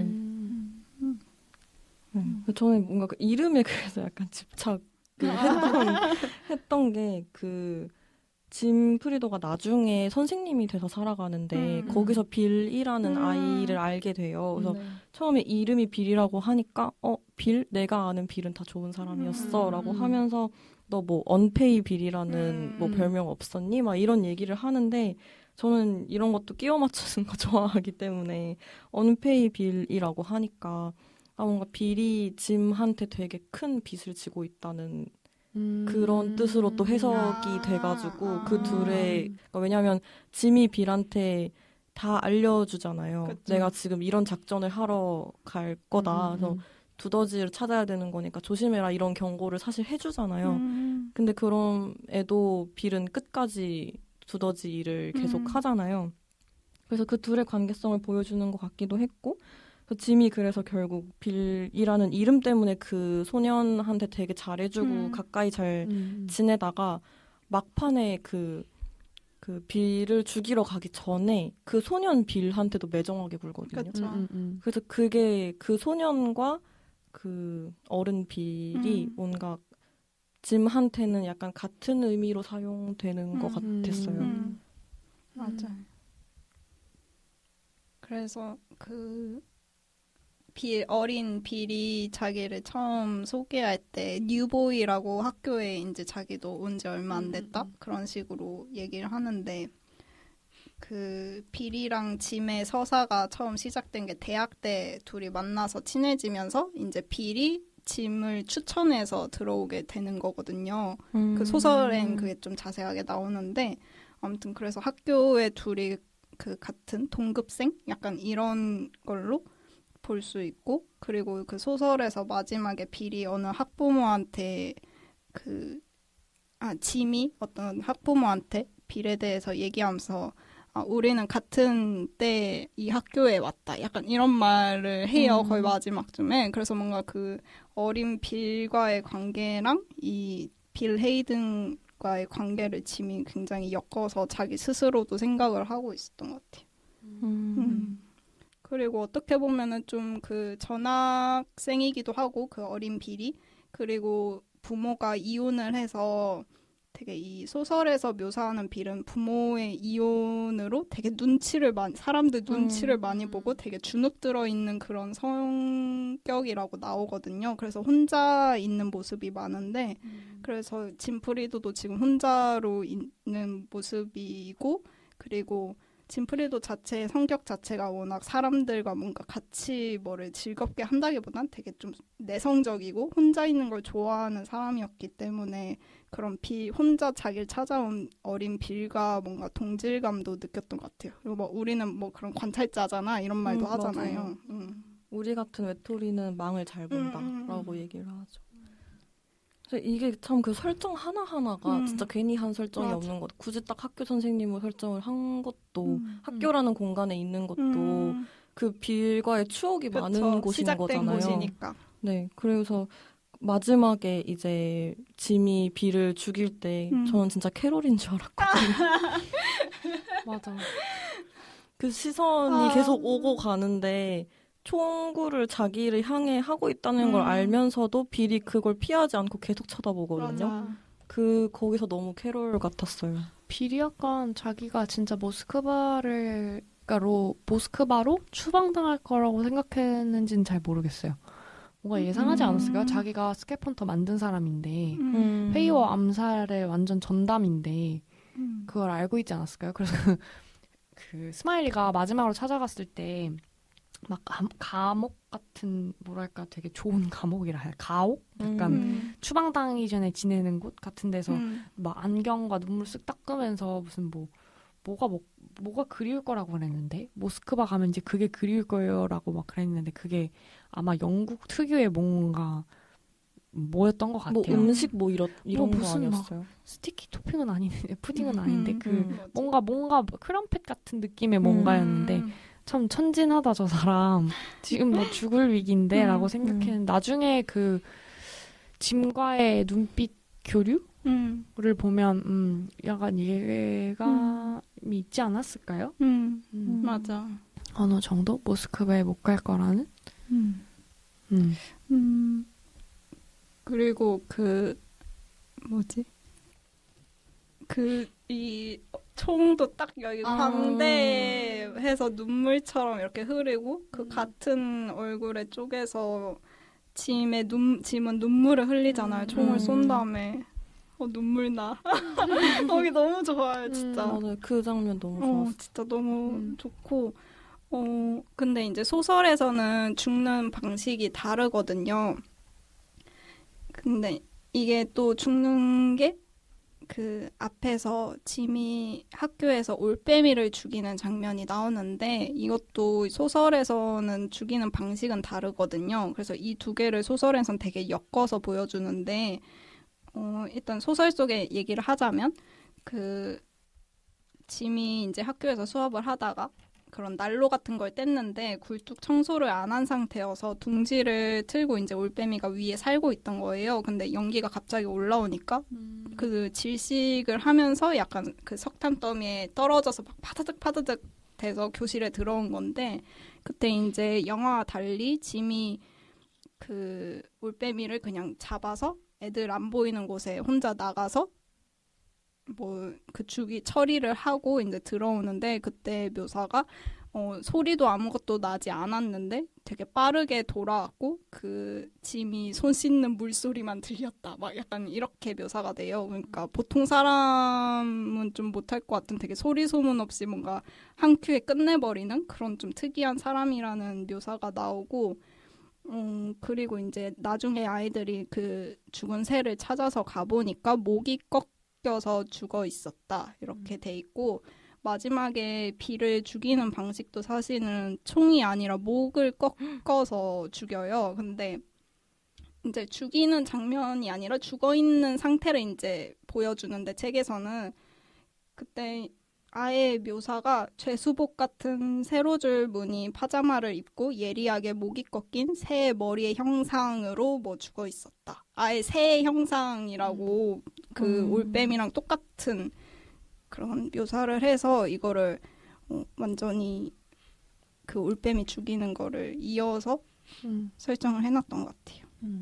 저는 근데 영화 방식이 더 좋은 것 훨씬. 같아요. 그래야 시선이 그쵸? 오고 갈 수 있잖아요. 그쵸? 피눈물을 맞아. 피눈물을 흘려야 돼.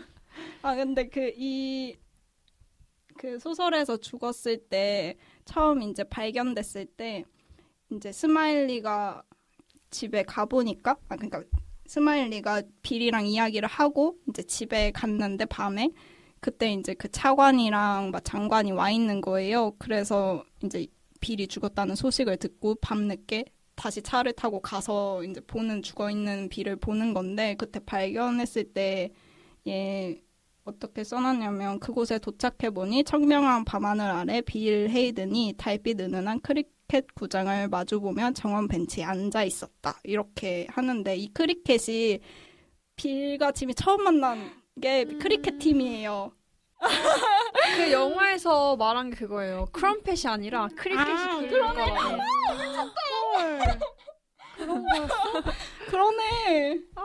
그리고 그 사진도 둘이 뭔가 운동 스포티한 그렇게 같이 찍었잖아요. 그럼 즉슨 그건 짐이 보고 싶을 거라는 그러니까. 뜻이네요. 그리고 이제 빌이 완전 죽였다고, 그 짐이 죽였다고도 이렇게 정확하게 말은 안 해요. 근데 이제 정황상 그거를 새 얘기도 들어보면 새도 그렇고 이렇게 크리켓 얘기도 나오고 짐도 갑자기 학교에 며칠을 안 왔다가 다시 나타났다 막 이런 식으로만 나오거든요.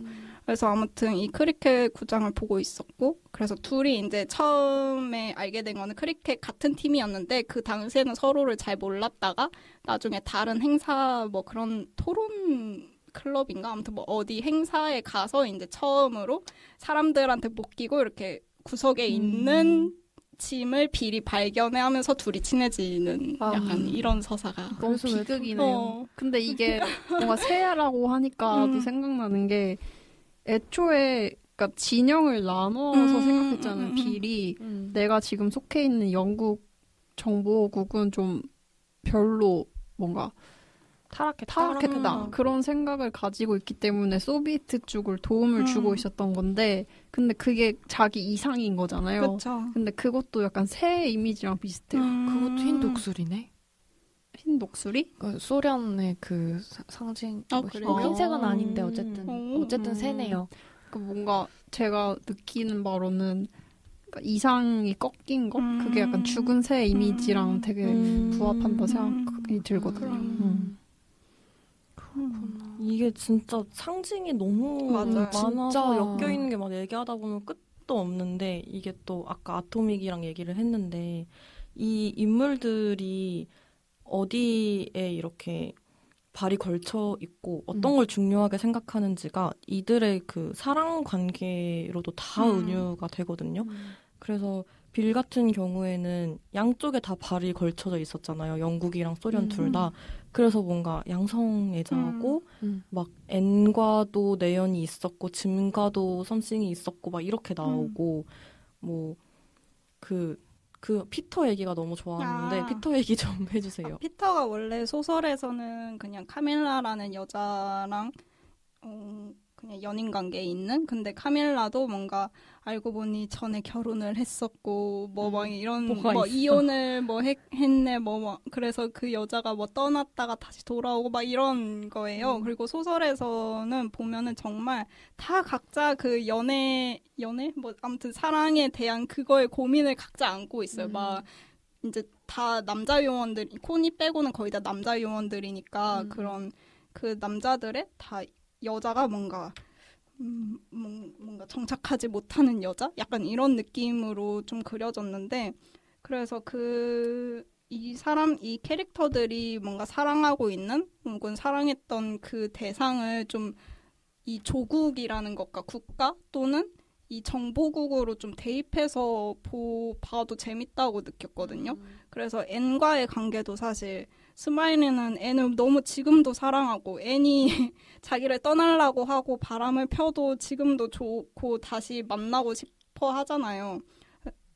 그리고 앤이 소설에선 묘사로는 더 이제 빌뿐만 아니라 계속 좀 바람을 계속 피고 막 좀 놔둔다 막 이렇게 표현이 돼가지고 이 당시에 뭔가 영국이 옛날에 뭔가 대영제국이라는 그런 프라이드가 엄청 컸지만 이제는 점점 영향력도 떨어지고 미국과 소련 사이에서 되게 갈팡질팡하고 있는데 그래서 그런 앤을 좀 그런 영국의 모습으로 생각해보면은 그렇게 갈팡질팡하고 있지만 뭔가 조지는 그 스마일리는 그 과거에 좋았던 때도 갖고 있는 사람이기 때문에 다시 돌아가고도 싶고 어떻게든 이 영국 또는 앤과 잘해보고 싶은 그렇게도 좀 생각해볼 수 있을 것 같아요.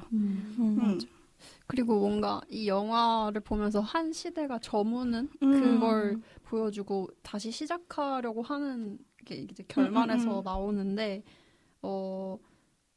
스마일리가 옛날에 같이 일했던 직원을 찾아가잖아요. 자기가 잘리고 나서 2주 뒤에 잘린 그분이 코니인데 코니는 이렇게 말해요. 자기는 전쟁 때가 좋았다고. 맞아. 근데 전쟁이었잖아요. 근데 그때 그 영국의 정보부가 너무 잘했기 때문에 그때가 너무 그리운 거예요. 맞아. 그때 사람, 그때 영국의 영광 이런 것들이 너무 그리운 거고 그것과 관련이 있는 사람들이 컨트롤 그리고 스마일리 그리고 같이 일했던 몇몇들 그런데 그때 상황이랑 지금의 상황이랑 그러니까 전쟁은 아니지만 전쟁이 끝나서 다행이지만 그때가 그리운 거죠.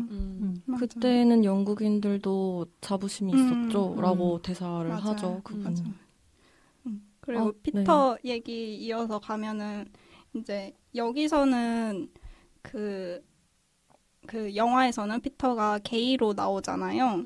근데 그 이제 스마일리의 조언을 듣고서 그 연인한테 뭔가 이유를 정확히 대지 않고 그냥 이 집에서 나가달라 우리 끝내자 이런 식으로 끝내고 우는 장면이 나오는데 이게 이 직전에 피터가 뭘 했냐면은 그 문서 훔치러 가장 긴장감 넘치는 그 장면 있죠. 문서 훔치러 가서 문서를 훔쳐왔는데 이제 그 고위층 4인조가 불러가지고 너 리키타르 돌아온 거 알아 몰라 막 이러면서 걔가 돈 받았어 이러면서 그 얘기를 듣고 이제 피터는 니키가 얘도 러시아 일을 돕고 있구나 이렇게 좀 배신감이 들어서 화가 나서 이제 리키를 보자마자 막 팬 다음에 나는 너 때문에 나는 아직도 우리나라를 너무 좋아하고 열심히 하려는데 너 때문에 이걸 훔쳤어 내가 스파이 짓을 해버렸어 너 때문에 막 이런 식으로 생각을 배신감에 칠 떨잖아요. 그래서 조국을 배신한 마음을 네가 알아? 뭐 그러니까, 이런 식으로 얘기하죠.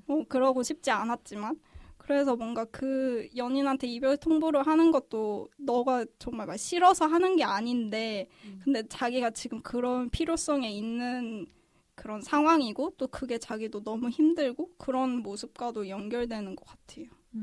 그 피터는 조국을 배신하고 그 문건을 훔쳐온 게 사실은 자신의 그 연인을 배신하고 했던 걸로 또 연결이 되는 거죠. 맞아요. 그래서 사실 왜 굳이 피터를 게이로 설정했을지는 뭐 저 찾아보고 싶었는데 딱히 명확한 답은 못 얻었지만 그 관계를 피터가 뭔가 정보국 또는 이 나라에 대한 마음과도 생각해 볼 수 있을 것 같아요. 그리고 약간 아까 줄라이가 말했었나요? 그 빌과 짐의 관계를 뭔가 은유하는 걸로도 볼 수 있고.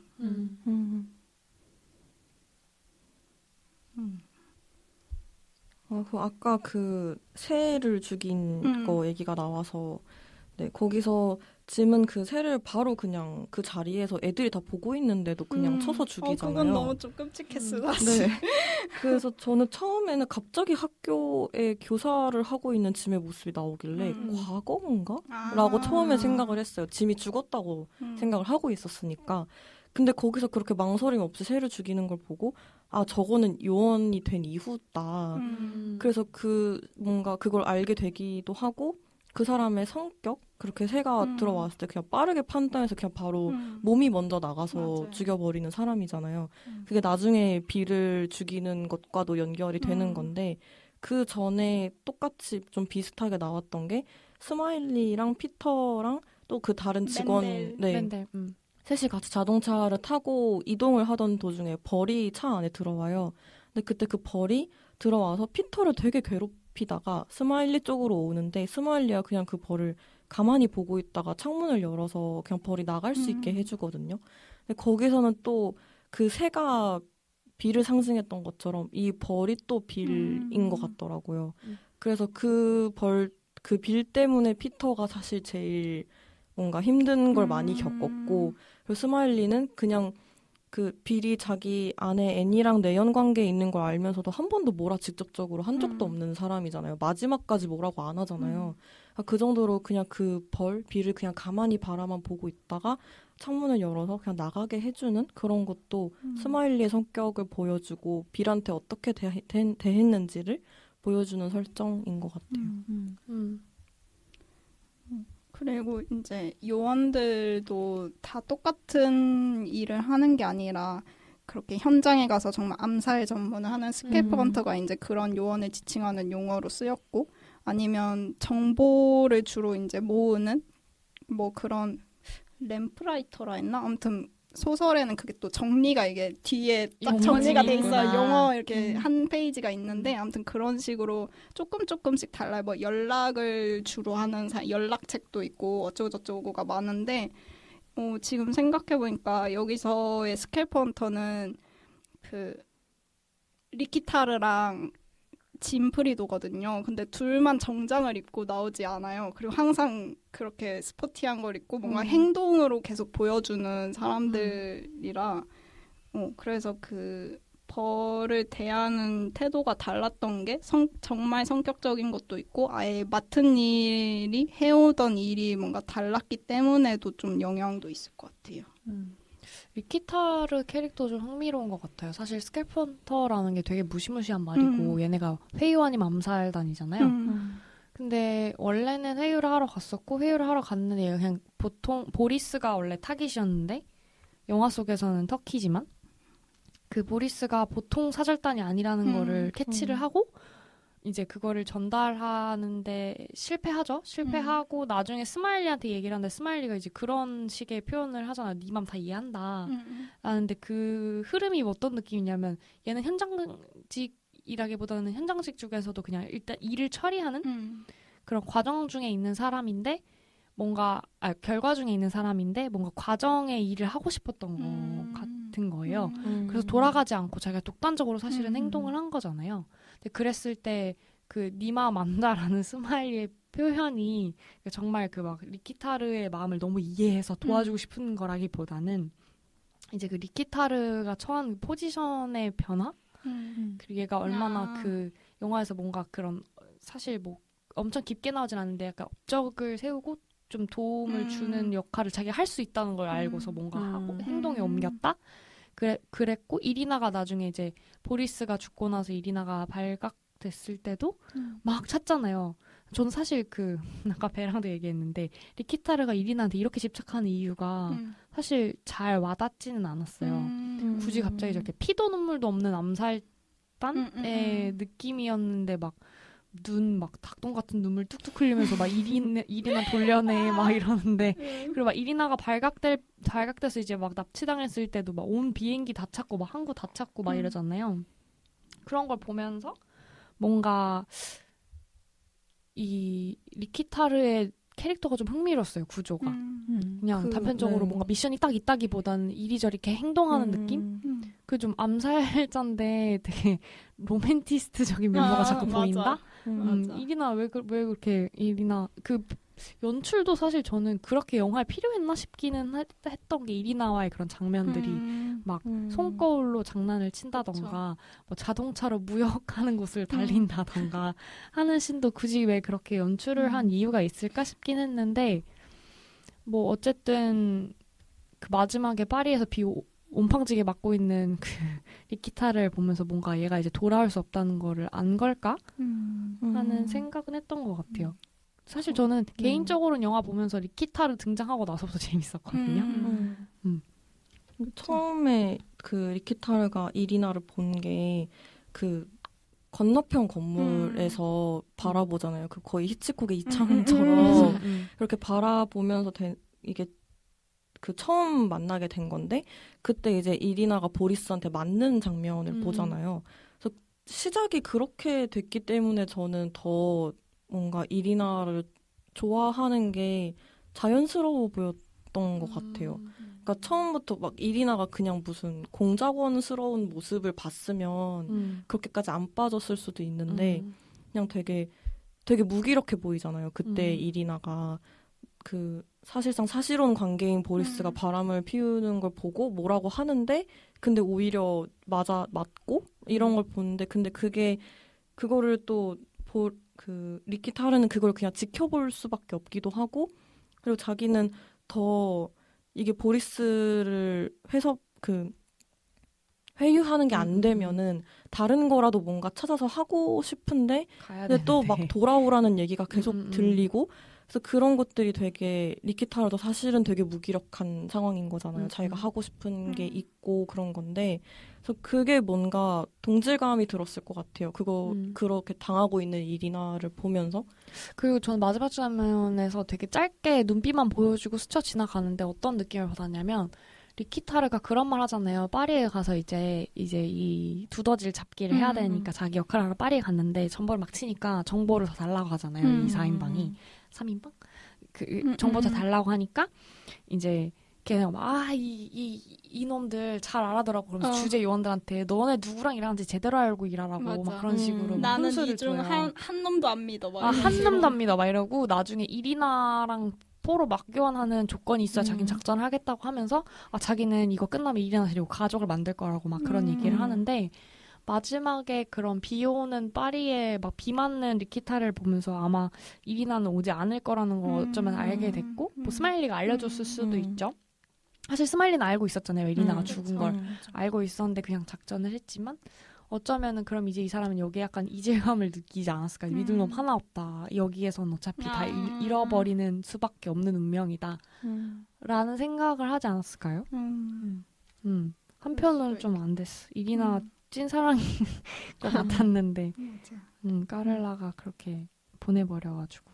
이 영화에서 누가 누구를 지켜보고 있고 바라보고 있고 이게 되게 중요하잖아요. 누가 누굴 사랑하는지와 연결이 되기도 하고. 네, 그래서 뭔가 이창처럼 연출을 한 것 같았어요. 처음에 네, 리키타르가 이리나를 쳐다볼 때. 그리고 제가 듣기로는 원래 뭐 서커스의 말 러블리 보이즈 막 나는 그들이 너무 좋아라고 한 건 사실 코니 대사가 아니라 책에선 이리나가 한 말이었다고 들었거든요. 코니가 한 것 같은데. 이리나가 막 자기가 이제 자기 반대쪽 스파이긴 한데 막 너네가 너무 좋다. 그 영국 스파이에 대한 뭔가 표현이 있어요. 근데 러블리 보이즈라고 했는지 정확히 기억은 안 나는데 뭔가 그 영국 스파이들은 뭔가 소련과 좀 다른 뭐가 있다고 그런 표현을 하긴 해요. 근데 그런 걸 보면서 무슨 생각을 했냐면 그 스마일리가 옛날에 까렐라를 만난 적이 있었는데 그때 뭐 너랑 난 어차피 다 같아. 서로 적의 약점을 알려고 하는 것 뿐이지라고 얘기를 했잖아요. 근데 그 대사가 어디서 뭔가 오버랩 된다는 느낌을 받았냐면 이리나가 그 영국 뭐 러블리 보이즈든 뭐 그들을 동경했든 간에 거기에 대한 꿈을 품고 있었고 어쨌든 러시아 조국을 버리고 이제 영국으로 가고 싶어 하는 거잖아요. 정보를 주는 대신에. 그래서 또 비름 반대로 자기가 속한 이 곳이 뭔가 타락했다고 생각해서 이 스파이 짓을 하면서 소련에 뭔가 약간 발을 자꾸 담그는 그런 거 보면서 약간 참 부질없다. 그 스마일리의 대사가 자꾸 생각이 났어요. 어차피 다 진흙탕 싸움이고 서로의 약점을 파는 데만 일을 계속 하고 있구나. 그거에 제일 잘 맞춰진 사람들이라서 어쩌면 해피엔딩은 없겠다 하는 생각도 들었고 원래 이 영화가 뭐 안 돼서 그런 건지는 모르겠는데 뒤에 후속작이 약간 예정이 되어 있었다면서요. 책에서도 원래 더 내용이 있죠? 책에서요? 네. 그 스마일리의 사람들이라고 아예 해서 다른 작품이 있죠. 네네. 약간 좀 스마일리랑 카렐라의 이야기를 담긴 게 3편 정도 있다고 봤던 것 같아요. 틴커 테일러 솔저 스파이, 오너러블 스쿨보이, 맞아. 그리고 스마일리의 사람들. 그래서 원래 영화도 뭔가 계획이 있었던 것 같은데 왜 안 만들었지? 되게 10년이 지금 지났는데 아니면 없었기 때문에 이 영화가 더 좋을지도 모르겠지만 아무튼 저도 그래서 책을 더 읽고 싶더라고요. 그래서 조만간 한번 찾아보려고 생각 중입니다. 얘기하세요. 전 부다페스트에서 이제 짐프리도가 총격을 받았던 그 장면도 이야기하고 싶은데 그때 정말 그 되게 텅 비어 있는 것 같잖아요. 그 거리라 해야 되나? 그 뭔가 아케이드 안에 있는 것 같은 카페에서 그런 연락책? 뭐 그런 사람과 이제 교섭을 하는데 되게 그 카페에는 사람들이 있는데 거리에는 또 아무것도 없고 막 그래서 되게 무대 같다는 생각이 엄청 드는 곳이었잖아요. 그래서 그런 것도 좀 재밌었고 그리고 이제 총에 맞아서 어떤 아기를 안고 있던 여자가 죽고 또 이제 위에서 약간 총을 쏘게 된 게 위에서 어떤 중년의 여성이 뭔가 창문을 열어봤다가 거기서 잔뜩 긴장하고 있던 요원이 총을 딱 쏴버리면서 이게 일이 된 건데 그래서 저는 어디까지가 스파이이고 요원인지 막 그게 되게 궁금하더라고요. 아마 그 카페에 앉아있던 누가 봐도 배신 때릴 것 같이 생긴 그 사람 건너편에 앉아있던 사람 친구가 놀 거예요 이러면서 빵 가져오는 거예요. 저 사람 지금 빵 먹고 있어. 지금 너가 빵 먹고 있어서 약간 기분 나빠해 본 거 아니야? 그런가? 나 싶어서 나는 못 먹는데 저 사람 먹는구나. 맞아요. 기분 나빴어요. 사실 차관이 버터 바른 빵 먹으면서 비하할 때도 빵 맛있게 먹네 이러면서 봤는데 진짜 얄밉게 먹어요. 너무 막 이러면서 먹잖아요. 맞아. 근데 거기 약간 그 카페에 앉아 있는 사람들은 카페 내부에 있는 사람들은 요원인 것 같았고 밖에 앉아 있는 그 아기와 어머니는 아마 그냥 섭외된 뭔가 약간 그런 군중처럼 보이게 만들려는 사람인 거고 사실 요원까지는 아니어도 나중에 보면 그 장면도 나오잖아요. 까를라도 그 장소에 있었잖아요. 맞아요. 커피 마시고 있었고 그 라이터 이렇게 막 스마일리의 라이터를 갖고 to 있죠. 조지 뭐 from N 막 이렇게 써 있는데 정말 전형적인 영국의 선물 느낌. 아 진짜. 완전 막 휘황찬란한 글씨체로 사랑을 담아 막 이렇게 써 있잖아요. 그 장면을 보면서 이게 모든 퍼즐들이 맞춰졌을 때 이게 약간 뭐 어쨌든 모두가 다 가담을 하고 있기는 했구나. 그 되게 흥미로웠던 거는 영국과 소련만의 일이 아니라 사실 미국이 나오진 않지만 어쨌든 미국이 계속 엮여 있잖아요. 그 시대에서 좀 볼 수 있는 것도 좀 흥미로운 것 같아요. 어쨌든 까를라가 뭐 스마일리의 말에 의하면 전에 미국 애들한테 뭐 고문당한 뭐 손톱이 없었다고 했던 것 같은데 그게 나중에 디테일이 나왔는지는 기억이 잘 안 나지만 그런 걸 봤을 때 뭐 미국을 역으로 이용하는 걸 스마일리가 꿰고 있다거나 이런 걸 봤을 때 되게 첨예하게 엮여 있다. 사람 인생사처럼 되게 엄청 엮여 있다 하는 생각이 들더라고요. 그리고 저는 그 장면의 소리도 되게 좋았어요. 뭔가 너무 고요해가지고 그리고 너무 소리가 다 울려서 맞아. 티스푼 소리랑 바람 소리랑 물방울 소리 이런 게 다 크게 들리잖아요. 그래서 얼마나 그 상황에서 긴장하고 있는지 그래서 약간 초인처럼 긴장할 때 소리가 크게 들리잖아요. 그런 걸 표현한 것도 너무 좋았고 아토미 씨는 무대 같다고 했는데 진짜 잘 통제된 무대 같기도 하고 또 주변에 너무 아무것도 없어서 약간 덫같이 느껴지기도 했어요. 그래서 그 안에 들어오는 뭔가를 잡는. 그 웨이터가 땀을 너무 흘려. 맞아. 누가 봐도 수상해. 누가 봐도 수상해. 누가 봐도 수상한 웨이터. 맞아. 그 사운드 하니까 생각난 건데 이 영화가 음악을 그렇게 많이 안 쓰고 그 디제시스의 그 사운드를 진짜 많이 사용을 하잖아요. 그래서 피터가 그 도서관 같은 데에서 문건을 찾을 때도 음악이 안 나오는데 긴장감을 막 갑자기 옆을 누가 지나간다던가 아니면 어디서 책 같은 게 쿵 떨어지는 소리가 난다던가 이런 식으로 사람을 놀래키거든요. 맞아요. 팔 제자리 안 걷고 위에 올려놓고 막 웅웅웅 음악이 되니까 제 잡혀가나 이러잖아요. 막 갑자기 그 전화 받으라고 그 직원이 갑자기 등장하기도 하고 그리고 그 전화 받으면서 나오는 그 막 음악 소리도 뭔가 너무 약간 좀 무섭잖아요. 그런 소리들이. 그래서 그게 다른 사운드를 쓴 게 아니라 그런 디제시스의 사운드로 그렇게 한 게 이 영화가 너무 미니멀하면서도 다 근데 촘촘하게 엮여 있고 막 그런 게 너무 음악적으로도 잘 드러난 것 같아요. 그 피터의 순간 대처 능력도 좀 좋은 것 같아요. 거기서 엿볼 수 있었어요. 약간 사실 피터는 뭐 엄청난 걸 걸고 들어가는 거고 스마일리가 들어갈 수 없었기 때문에 피터가 대신 들어가는 건데 예기치 못하게 그 보안이 바뀌었다고 하잖아요. 가방 그거 뭐 태그 관련돼서.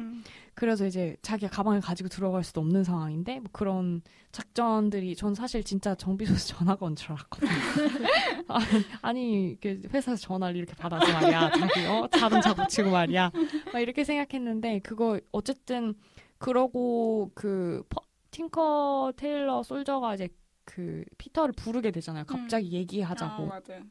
그랬을 때도 당황하지 않고 일단 그냥 가방 다시 갖고 다니기 귀찮으니까 내려달라고 끝까지 임무를 완수하는 것도 되게 피터도 최정의 요원이구나 맞아요. 이런 생각을 하게 됐던 것 같아요. 그리고 피터 타고 다니는 차랑 그 극 중에서 계속 나오는 차들이 너무 다 전 예뻤어요. 너무 예뻐. 클래식 맞아, 카드. 맞아. 어디서 다 구했지? 저 굴러가게 만드는 것도 너무 신기하고 맞아. CG를 별로 쓰지 않은 것 같은데 음. 자동차들이 다 되게 멋진 디자인이어서 그걸 보는 재미도 있었네요.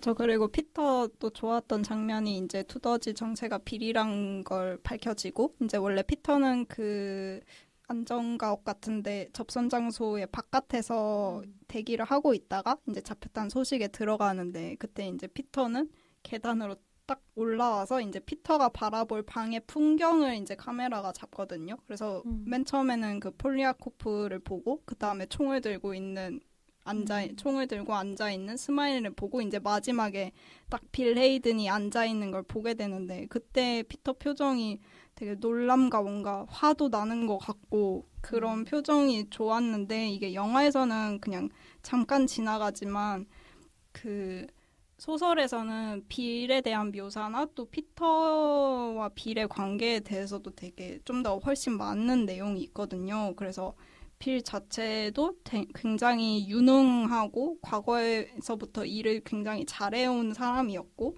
그래서 뭐 원래 중동 쪽에서도 일을 했었는데 과거에 그때 뭐 20세기에 그 로렌스의 아라비아의 로렌스처럼 떠받들여졌다 막 이런 말도 나오고 그래서 이 변절하게 된 이유에 대해서도 이 시기에 이제 막 수에즈 운하 그 관련해서 이제 영국이 이 수에즈 운하를 뭔가 장악하고 있었는데 돈을 자기네들이 받으면서 자기 땅도 아닌데 근데 이제 거기서 사건이 터졌고 그때 소련과 미국이 개입을 해서 그 이집트의 편을 들어줘서 이런 식으로 됐단 말이에요. 뭔가 이 사건 때문에 좀 영국에 대한 정이 확 떨어졌다 이렇게 보는 것 같더라고요. 그래서 아무튼 과거에 그런 일도 있었고 어쨌든 빌 헤이든이 굉장히 유능한 사람이었고 피터한테는 그런 사수였고 또 아예 표현이 된 게 뭐였냐면 어디다 적어놨는지 모르겠다. 아무튼 그 되게 거의 자기의 대부 같았고 롤모델이고 영감을 주는 사람이었고 완전 이렇게 계속 그 피터가 상처받은 그 마음에 대해서 소설에선 되게 자세하게 알려줘요. 그래서 저는 이제 책을 보고 다시 이걸 보니까 그때 잠깐이지만 그 피터의 얼굴이 너무 슬프더라고요. 뭔가 정말 충격적이고 정말 믿었던 그런 선배인 거잖아요. 그래서 사실 피터는 그 리키가 변절자인가 하고 듣고 왔을 때도 막 진짜 온 힘을 다해서 맞아. 리키를 팰 정도로 막 너무 분노하잖아요. 그 조국을 배신하는 거에 대해서. 근데 자기가 지금 몸담고 있는 조직, 그러니까 스캐펀터를 만든 그 어떤 정신을 만든 빌 헤이든이 사실은 변절자였다는 걸 알게 돼서 더 충격이었을 것 같아요. 맞아요. 자기 부하가 그렇게 약간의 그것만 보여도 그렇게 분노하는 사람인데 얼마나 충격이었을지. 맞아. 그래서 이제 영화의 마지막은 결국 빌 헤이든이 두더지인 게 밝혀지고 그걸 알게 된 짐이 자기 손으로 빌을 보내고 또 조지 스마일리는 이제 좀 강제로 은퇴를 했었지만 다시 서커스로 돌아오고 앤도 집으로 돌아오는 굉장히 그런 조지 스마일리에게 해피 엔딩으로 끝나게 됩니다. 이때 그 노래에 나오는 아까 배가 굉장히 돌려봤다는 그 라메르 시퀀스 너무 좋아요. 그 마지막에 박수로 끝나는 그 쾌감. 그들의 사랑이 어떻게 결말이 났는지를 보여주면서 끝나죠. 맞아. 그리고 그 돌아왔을 때 피터랑 조지 스마일리가 눈 마주치고 피터가 막 이렇게 입 실룩실룩 대면서 웃는 그 장면이 너무 웃겼어요. 약간 그때 베네딕트 그 얼굴이 좀 웃겼어. 그렇습니다. 더 이야기하고 싶은 장면 있나요? 괜찮나요? 그러면 그들 각자의 영화관 코너로 넘어가서 오늘의 영화 틴커 테일러 솔저 스파이가 각자에게 어떤 의미로 다가오고 또 어떤 영화로 기억될 것 같은지 이야기해 보도록 하겠습니다. 저는 제목의 말맛이 진짜 잘 사는 것 같아요. 사실 계속 보면서 생각했던 게 이제 그 코드명들을 계속 생각하게 되잖아요. 누가 두더질까? 틴커 테일러 솔저, 폴맨, 뭐 배거맨 뭐 다 있는데 그중에 누구지? 막 이런 생각을 하는데 생각을 하다 보니까 제목이 틴커 테일러 솔저 스파이잖아요. 왜 마지막에 스파이라고 했을까 생각을 해봤는데 그 틴커 테일러 솔저 푸어맨 했으면 말맛이 안 살 것 같아요. 그랬으면 왠지 이 영화를 안 봤을 것 같고 맞아. 어쨌든 그 말맛이 되게 잘 맞는 영화를 마침내 다 끝까지 보게 됐는데 처음에 몇 번 실패했던 이유가 그 흐름이 계속 늘어진다고 생각해서 보기 힘들었거든요. 근데 다 보고 나니까 이 막판에 이제 휘몰아치는 그 부분을 보고 난 그 쾌감이 너무 뿌듯하고 드디어 이제 이 영화를 놓아줄 수 있겠다 하는 생각이 드네요.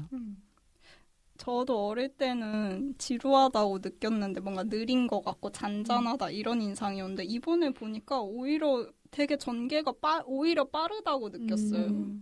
제가 소설을 읽어서 이게 축약된 게 많아서 더 그렇게 느껴질 수도 있는데 그냥 전환도 많고 아무래도 사람이 많다 보니까 캐릭터도 계속 바뀌고 그래서 뭔가 이 사람들이 그런 막 총 엄청 쏘고 싸우는 그런 액션은 없지만 굉장히 영화 자체가 착착착 진행되는 그게 오히려 왜 예전에 재미없다고 느꼈지 할 정도로 저는 너무너무 좋았고 그리고 이번에 뭔가 보면서 느낀 인상은 되게 이 영화의 캐릭터들이 뭔가 파란 불꽃 같다 생각했어요. 파란색은 항상 냉정한 색깔인데 사실 파란 불꽃이 가장 온도가 높다고 하잖아요. 그것처럼 뭔가 냉정하고 다 자기 감정을 숨기고서 차가운 채로 있는 것 같지만 그렇게 행동하는 것 같지만 사실은 각자의 열망이 엄청나게 뜨거운 열망을 갖고 있어서 그거에 따라서 되게 은밀하게 행동하고 있던 거잖아요. 그래서 뭔가 그런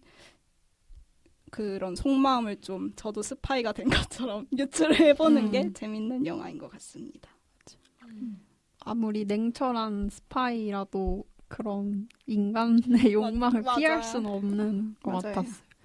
저는 어렸을 때 이걸 아빠랑 봤는데 근데 그걸 보면서 아빠가 계속 이해한다는 추임새를 옆에서 역시 저 사람 막 이런 식으로 저는 좀 짜증나서 이해를 못하니까 근데 그게 약간 오피스 정치를 아는 사람이라면 누가 어떤 욕망을 가지고 무슨 행동하는지 보이기 때문에 뭔가 의심할 만한 사람이 생기고 그게 저는 퍼시였던 것 같아요. 맞아요. 의심이 제일 가는 사람은 맞아. 겉보기. 맞아. 근데 또 그게 아니고 그 인물들의 심리와 과거사를 파보면 또 다른 행동들을 하기 때문에 약간 그런 뭐랄까 겉보기 보이는 것 그리고 내면에서 혼자 다 생각하는 것 그런 것들을 생각하기에 좀 좋은 영화였다.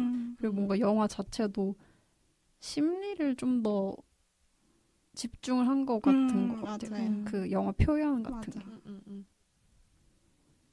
저는 이게 결국 사랑이 너무 중심이 되는 이야기라서 좋았던 것 같아요. 다른 스파이물들을 보면 사랑이 그냥 진짜 이 영화를 그냥 재밌게 만드는 소재로 잠깐 그냥 이용되기만 하는 느낌이 많이 들잖아요. 예를 들면 다른 스파이 영화였으면 리키타르가 주인공인 거죠. 그 뭔가 얻기 어려운 거 위해서 네네. 어쩌다 사랑에 빠져가지고 그냥 얻게 되고 그래서 그 여자를 구할 수 있을 것인가 약간 이런 식으로 포커스를 맞추잖아요. 다른 영화들은. 근데 이거는 그냥 일을 정말 열심히 하는 요원들, 스파이 요원들이 있는데 이들의 사랑이 그 조국을 생각하는 그거랑 다 촘촘하게 연결이 되니까. 그러니까 예를 들면 제일 사실 여기서 두더지고 변절자이고 빌런이라고 할 수 있는 게 빌 헤이든이잖아요. 근데 그 빌 헤이든이 그렇게 두더지 역할을 한 것도 뭐 더 많은 돈을 벌기 위해서나 막 이런 게 아니라 진짜 그 영국 자기 국가에 대해 실망을 했고 타락한 게 실망을 했고 그래서 그런 일을 한 건데 그런 설정도 되게 이 사람이 그러니까 자기 일에 너무 진심이고 일을 너무 사랑하는 사람이기 때문에 그 타락한 조국 아래에서 계속 일을 하는 게 너무 괴로웠던 그래서 그런 선택을 내릴 수밖에 없었던 사람이라고 생각을 했고 결국 그래서 스마일리를 마지막에 만날 때도 사실 스마일리가 자기를 잡아낸 거잖아요. 같은 동료였다가 밖에 나가서 이걸 계속 다 지켜보고 있다가 덫을 놔서 자기를 잡은 거니까 굳이 스마일리한테 난 내가 N을 그렇게 한 거는 그런 개인적 감정이 아니었고 다 이 일 때문이었어 라는 말을 굳이 해줄 필요가 사실 없는 상황에서 그 말을 해주는 것도 그래도 스마일리라는 뭔가 동료에 대한 애정이 있었고 스마일리가 N을 얼마나 사랑했는지를 알기 때문에 그거를 마지막에 또 그렇게 얘기해주는 굳이 또 말을 보태서 얘기를 해주는 것 같았어요.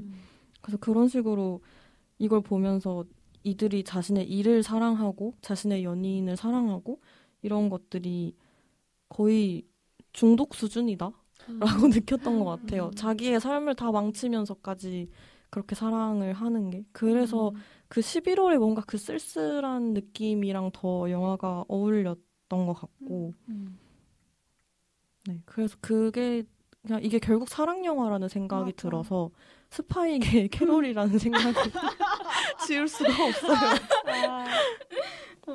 빌과 짐은 진짜다. 진짜.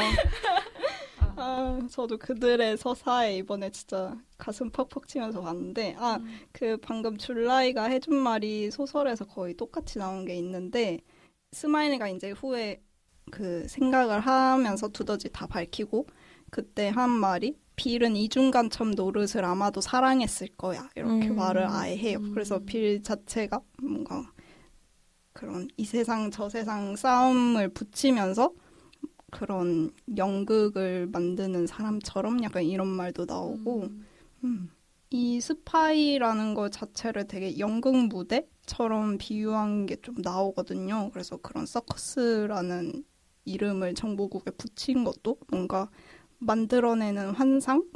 그렇게 또 볼 수 있을 것 같습니다. 저희가 이제 시간이 다 되어서 녹음 후기 특별히 말하고 싶은 거 있나요? 없다면 클로징 멘트하고 오늘 이야기 끝내겠습니다. 상영이 끝났으니 계단 조심하셔서 천천히 나가시길 바랍니다. 다음 영화도 기대해주세요.